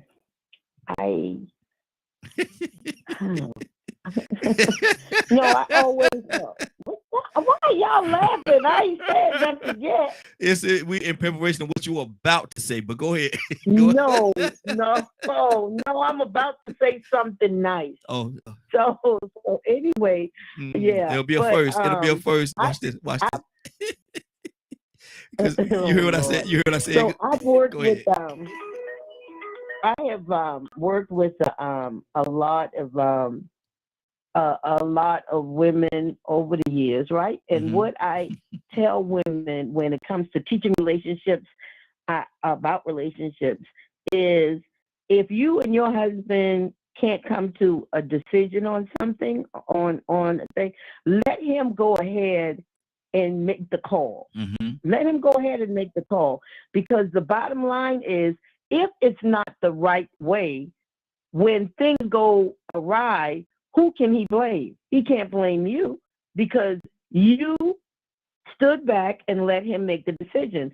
And it's a wise woman that knows how to keep that peace in her house. So if you can't come to an agreement, y'all talked about it, you're still not seeing eye to eye, let him go ahead and make the decision, because if it goes crazy, then he has no one to blame but who?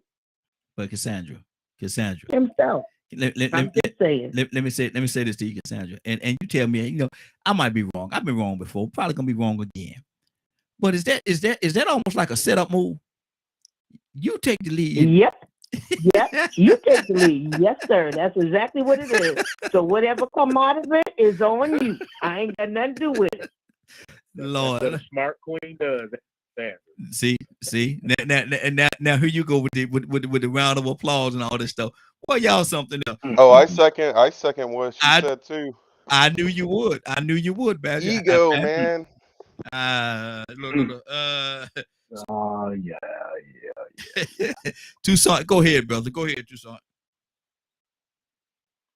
I thought it was a setup. Tucson, hold on, Tucson. We're gonna go Tucson, Navy, and then Joseph. Go ahead, Tucson. I thought it was a setup. But anyway, I said something. I thought about what I said. There was a situation that we got in, and I said, whatever we need to do, I'm going to try to make it happen. You know what I got? She said, no, don't try, do it. And for a minute, I got in my feelings. For a minute. Was it a long minute or a short minute? For a minute. For a short minute. Okay. But see, sometimes we want to take the lead in stuff. And our first thought is try. No. And so what she told me, she said, no, don't try. Make it happen. Because really, she's depending on me to make it happen. So trying ain't enough sometimes. We have to go the extra mile to have a resolve, because every problem, I said it earlier, every problem has a solution. On my job, I can't blame nobody. I hate to say under me, but that I supervise or manage. I can't blame none of them if it don't get done. I don't care if all it takes is to have a clean floor. I can't go out there and raise hell with nobody because they didn't clean the floor. When it comes to me giving a report to those that are in authority over me, I got to make sure if they want the floor to be clean and everything else to operate in an orderly fashion, if I want to be in a position to lead, I can't say, well, I didn't have enough brooms. Why you didn't order no brooms then? Come on. If you didn't have a floor sweeper, why you didn't ask for one? I can't say, well, we just didn't have it. Well, it's your responsibility to get that done. I don't need to hear your excuses of why it didn't get done. Anybody want to hear excuses of why not? Part of being accountable is figuring it out. Making it work. So I learned something today. I learned something today, and it hit me in the face very recently when it was told to me, no, don't try. Anybody can try. But people start races and try, and they come out dead last. Yep. Exactly. 508-924-3521. 508-924-3521. Give us a call. Love to have your input. We're going to Navy, and then we're going to go to Joseph. Then we're going to circle back around, and then we're going to go to Kurt, and we're going to circle back around. So, Navy, what's on your heart, sis?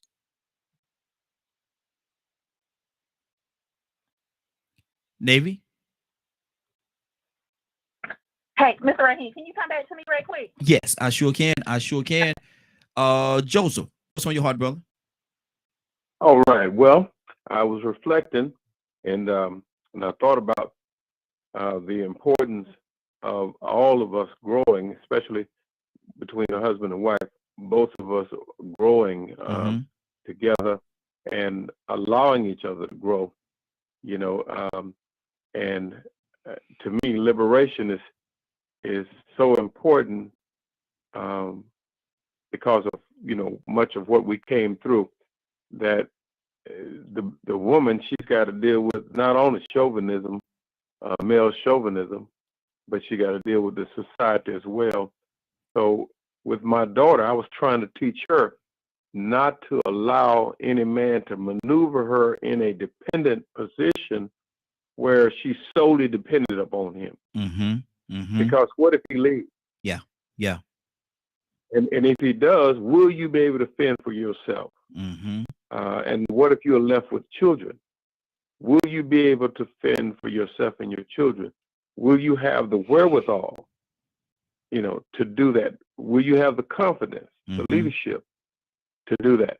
And I saw that problem in a few women when I was a little boy who had put all their confidence and dependence on a man, who left them.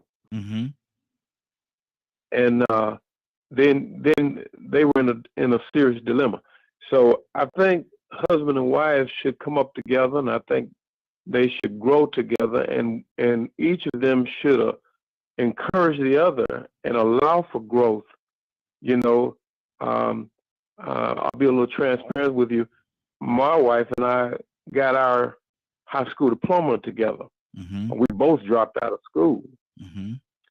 But we worked together to get our high school diploma. And there was one time when she was making a lot more than what I was making. That didn't bother me. Yeah. Mm-hmm.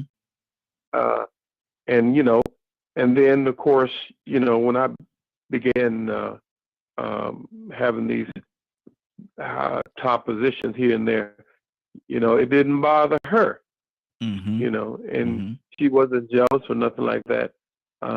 And still, I don't put her in the public light or in situation where she might be threatened, because I say some things that might get me hurt, you see. Mm-hmm. Because I stand for the truth. Yeah, absolutely. And but I don't put her in those situations. That's not what she was called to do. Mm-hmm. That's what I was called to do. Exactly. Good deal. Yeah. So we know our roles. We know our roles, and we know how important it is for our children to be educated and our grandchildren to be properly educated, so that they can also, compete in this society. But women, have a tough role. They have to battle two problems, with male chauvinism and racism, and all of these things. Let me ask you a then question. they got to be a wife. Joe, let me ask you a question. And you have a great point there. I'm not going to dispute what you said at all. But what about the other side of the coin? And as I said, I like to deal with both sides of the coin. You talk about they have to deal with the thing with the male chauvinism and all the other things that they have to deal with. And granted, they do. But what about in this day and time? There's a huge movement on woman power, and when women are coming together, and it's all about the women. It's all about the women, and they're doing these different things, and they're alienated to a certain degree men. Is that it? Could that become a problem? I'm not gonna say is it a problem, or could that become a problem? I do believe it could become a problem. I've seen it even operate in some churches. I've seen some women pastors who didn't handle that thing right and went too far to the other extreme, and that's always a problem in life. I think Aristotle put it better. Aristotle, he said, find the means between the two extremes. Don't let the pendulum swing too far that way, but don't let it swing too far the other way either. You see? We need each other. Yes. And men folk don't need to feel slighted or reduced by the woman asserting herself, but the woman don't need to be reduced by the man asserting himself. So there's somewhere in the middle where we can meet. Yes, absolutely. I believe that. But you are absolutely right, Raheem. Yeah, that was my thing there, man. I was like, I like to deal with both sides of the coin on all situations that we talk about. Kurt, what's on your heart, brother? Talk to me. Kurt, you there? Yeah, I'm right here. Well, hearing what everybody has said, you know what I mean? Like, everybody is there's a clear definition to the two words in these two situations. I do like to expand on the responsibilities, though, because at the end of the day, I have always been taught that the responsibility of a leader is not to a smaller me, but a much larger. The responsibility of a leader is not to a smaller I, but a much larger we. Right? And as a result of being taught that, I have always gained an understanding that, or I've tried to always gain an understanding that, irregardless to what position you in, there is a ground floor or universal belief that we all must stand by. Now, what I've noticed is over the 50 moons that I have seen, that the responsibility and accountability has shifted unfairly. Whereas certain folks Why? Stay right there. Stay right there. Why do you say unfairly? I was just ready. You're asking me a question that I was just ready to go into. Okay, good deal. Because certain folks are held to an accountable and a responsible manner on the ground floor, on the foundational floor, that other folks are allowed to just throw out the window. Mm-hmm. Other folks are not held to that. And what has happened is people have said, well, you know what, that might not apply to him, or that might not apply to her because he or she is such and such, such and such. So they have a greater responsibility. So that's not applied to them. No. That's why in business, one of the first things any real corporation must do is state its ethical standards, its ethical procedures, its moral policies, and its moral standards and its moral procedures. And those same moral standards, policies, and procedures must line up with its ethical standards, policies, and procedures. Now, the two is different, but they still have to line up, right? So, you know, I have tried my best in any relationship that I'm in, not just a male-female relationship, any relationship I'm in. And I thank God that me and my truest friends fully understand what I'm about to say. I have tried my best to understand that in any relationship, there's a multitude of positions I have to play. For example, when it comes down to this film and TV and stage stuff, I'm the quarterback. And all my friends all my real friends that rock with me like that, they know when it comes down to that, Kurt is the quarterback. If Kurt need me to be a lineman, I'm going to be a lineman. If he need me to be the wide, I'm going to be the wide. If I need to be the running back, I'm going to be the running back.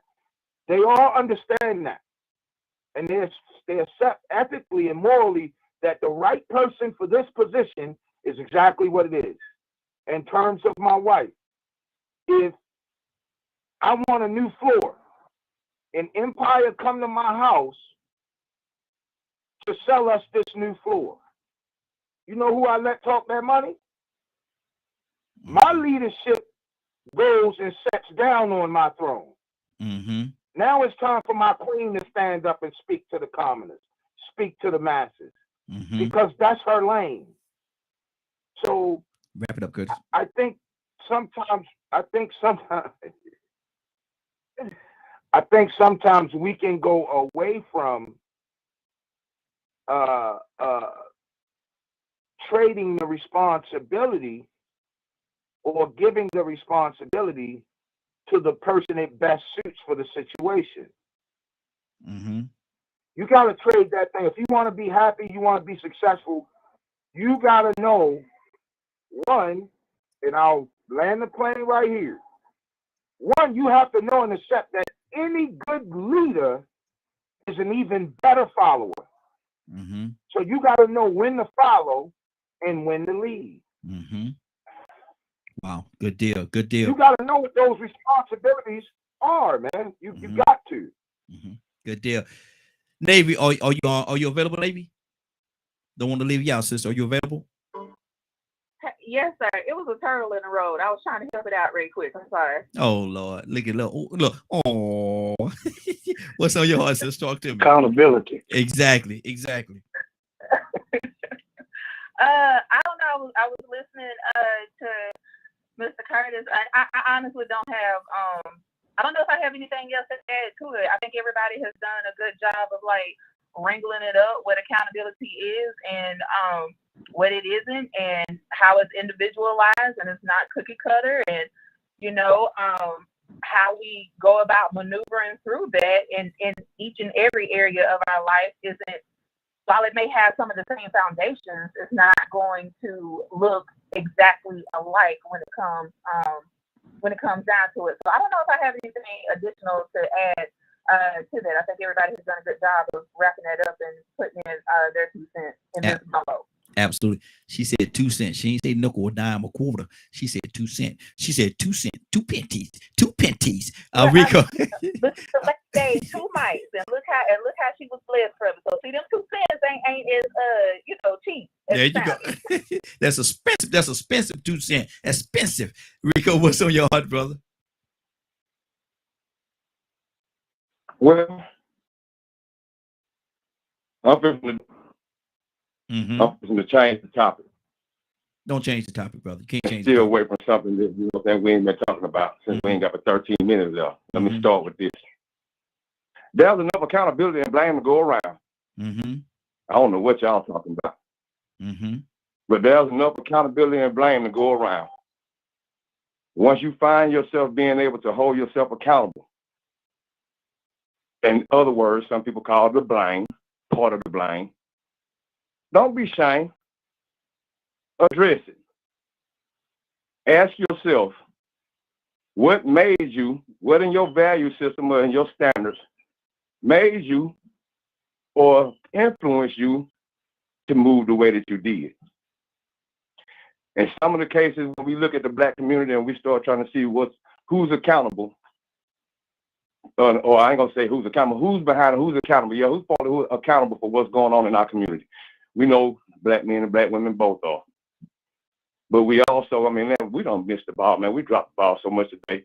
But we got something out of it with what Cassandra said.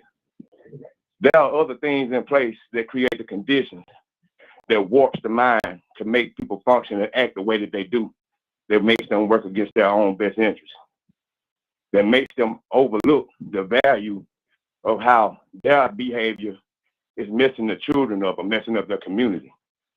The things that we did, the things that I did when I was younger, it makes me complain about what the children and the young people are doing today.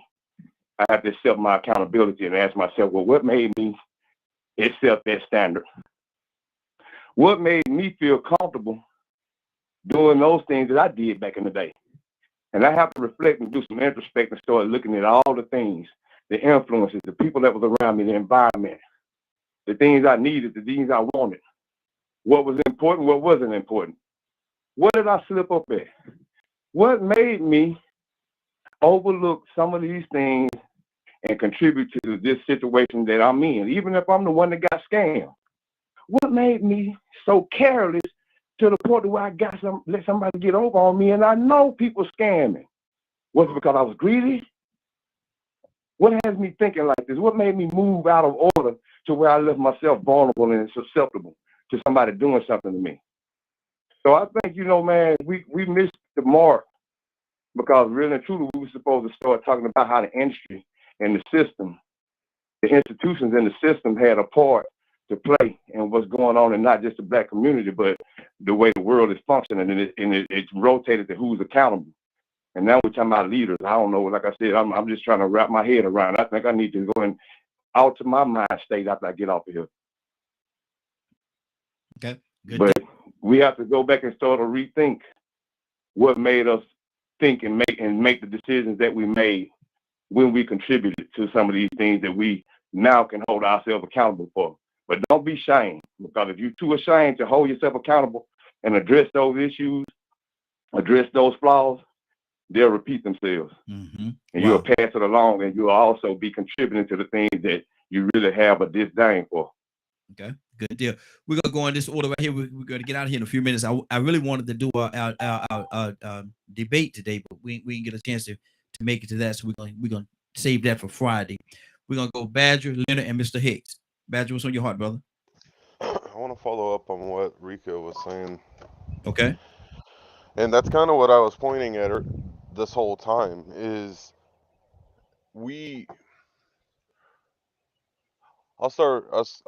I'll just throw myself out there. So I have a responsibility to my indigenous ancestors, as well as in the accountability of what the white heritage I have as well, and what was done by white people. So I have gone out of my way to learn as much of the history as possible to share it with other people, to learn about systematic racism and how it exists, even to this day, and how it's used to cause constant separation.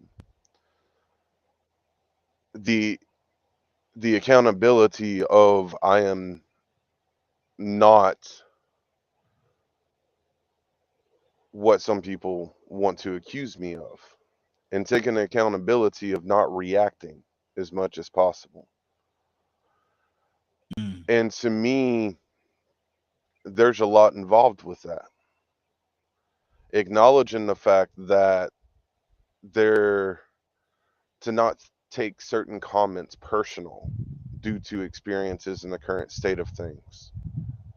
The reason I talk about the men stuff is men, for the most part, have been running this country, has been running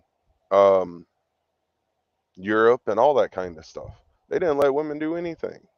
And we came from that mentality. Now we are becoming more aware of all the toxicity that has been carried on for so long. And there are a lot of us that are working hard to break those cycles and to fight against a lot of that hateful, evil stuff.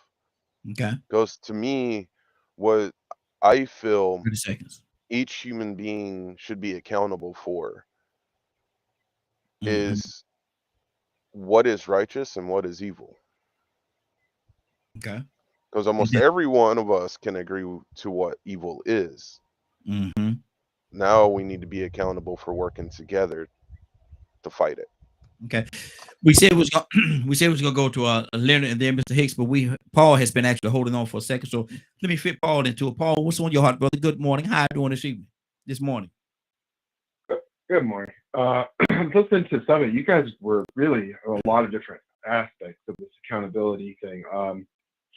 But I just want to kind of add to something that what Rico was saying about the personal accountability and everything. And for me, it's like, oh, got a weird echo. When I started journaling, do you guys get an echo? Or is it just me? I don't hear it. When I started journaling about my life and stuff and all my experiences, maybe like, I don't know, 10 years ago, seriously, like on a serious level. And then that just helped me so much realize how I contributed to the problems in my life and, all the mistakes I've made and all the things that have happened to me, things that were out of my control, things that were unjust. And so I think, for me at least, it helped me understand my life better and understand my role in it as a human being, as somebody of mixed race, as a man, as all these different aspects of my personality. So, it's really hard. It's really hard to realize what our accountability is. Unless, at least for me, and I think probably for most people, unless you write it down, because there's just too much. There's too much in life, right? There's too many responsibilities. Hey, Paul, let me ask you a question. Too many things. Paul, let me ask you a question, and this is totally off topic, but it just came to me. Now, you say you're mixed race. What tell me some of the dynamics. Well, my dad was Mexican and black, and my mom is just like European. So, I mean, you guys have seen me. You've seen my picture. Yeah, I don't know. Some people think I look white. Some people think I look Hispanic. Some people think I look, I don't know, whatever. Okay. I'm just a person, I think we have to get beyond race. And some people are past race, and some people are obsessed with identifying with their race. Gotcha. Well, let me get back to my question. I want to ask you this question. I pause your time. I want to get back to this question that I have for you, because I asked a lot of my friends. I have a lot of friends that's mixed race as well, and I asked them this question. I've never gotten a solid answer, and maybe you could give me a solid answer today. Where is it being of mixed race? I don't know the experience, so I can't speak on it. where do you feel that you absolutely belong? I mean, yeah, that's the thing. I think if you talk to a lot of mixed race people, they're confused because they're being pulled different ways. That's what I get. You know, you're part of that. More often you're rejected by whatever group. So I've rejected race. I've rejected race as a concept. I know it exists. I know people believe in it, but I refuse to play those games. I'm not going to be a soldier for anybody. I'm an individual. Yeah. And that's what I get a lot of time when I talk to a lot of my mixed race friends. They can't tell me where they really belong. They say they don't know. Their life has been a tug of war. And you just pretty much said the same thing. Let me keep this thing going. I want to go and thank you for answering the question, brother. I really appreciate that. Let me go to it's supposed to be Leonard and then Hicks. Leonard, what's on your heart, brother? Man, everything is within everyone's grasp. Excuse me. To do exactly what it is they want to do. If people change their mind, they can change their whole life. Whatever you've done before is done. Focus more on now. What can you do now? Don't waste another lifetime over what has already happened to you. You can have a new life today if you would like to. Rest in heaven to your friend. He was on the show, Wonder Boy. Yes, absolutely. And he had, and the song that I love, and I remember talking to him about it. I just want to be right. Yes. Choose to be right. If you just choose to do that and plot that course for yourself, the history of things don't matter as much. Because regardless of that history, you should want to try to do right. What better place, time than right now? Exactly. We're about to get out of here. Let me go to Mr. Hicks. Mr. Hicks, what's on your heart? Start today. Well, I can't say no more than Brother just said right there. That's it. That's it all over now. You know, you can't go back and change the past. You got to find a way to redeem yourself, and you got to find accountability to your concept of source, a supreme being of God, because that's ultimately what you're accountable to. But hey, now is your point of power. It's where you can change things right now. Absolutely. Mary, what's on your heart, Mary? Cassandra, come to you next. I got a question. Are we doing what would you do if today, or no, Friday. That's Friday. Oh, that was it. Okay. Oh my God. Cassandra? Yeah, no, I don't have anything to add. Everything has been awesome. I've truly enjoyed and learned some things, and I hope that we just continue on this road of getting some things out. Getting some answers, putting some things out there. I don't mind being putting myself under the microscope and having other people put me under the microscope in a respectful way. I have no problem with that. And I think when we do that, and if we're willing to do that, that's when we'll truly start growing. Absolutely. Toussaint? No, that's where it begins. When you can see yourself in any situation and kind of absorb it to make it better. I guess that's the best way I can say it. Absolutely. But this has been good for me. Hey, me too, brother. Me too. And Willa told me to tell everybody, she had a real late start, and she actually on the way to a meeting. She texted me earlier and told me tell everybody, she missed y'all today, and she'll definitely be back on with us tomorrow. And so, with that being said, Rico, what's going on at 3:00 today, sir? First, is Navy still on? Let me see. I think she just hung up. Yeah, she just hung up. Let me say this. Sometimes people have been doing things and thought they were right, and they found out what they was doing was causing harm, and they had to reflect and go back and look and see why and how it caused harm and how they got it confused to the point of where they thought they was doing the right thing. We'll leave that right there. Exactly. With that being said, if you missed today's broadcast and would like to see or hear the rebroadcast in its entirety, you can tune in at 3 p.m. Eastern Standard Time on www.dklmediagroup.com. Good deal. Good deal.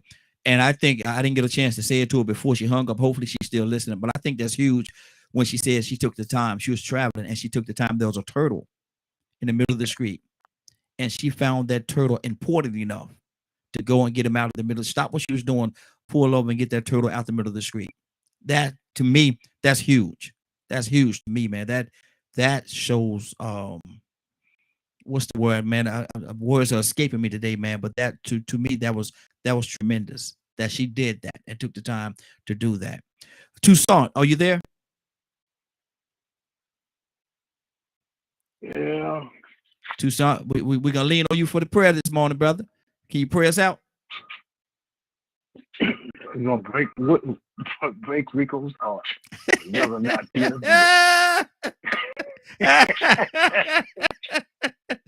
Come on now, don't do him like that. I almost hung up when I saw she went on her, man. I said, I ain't even saying this.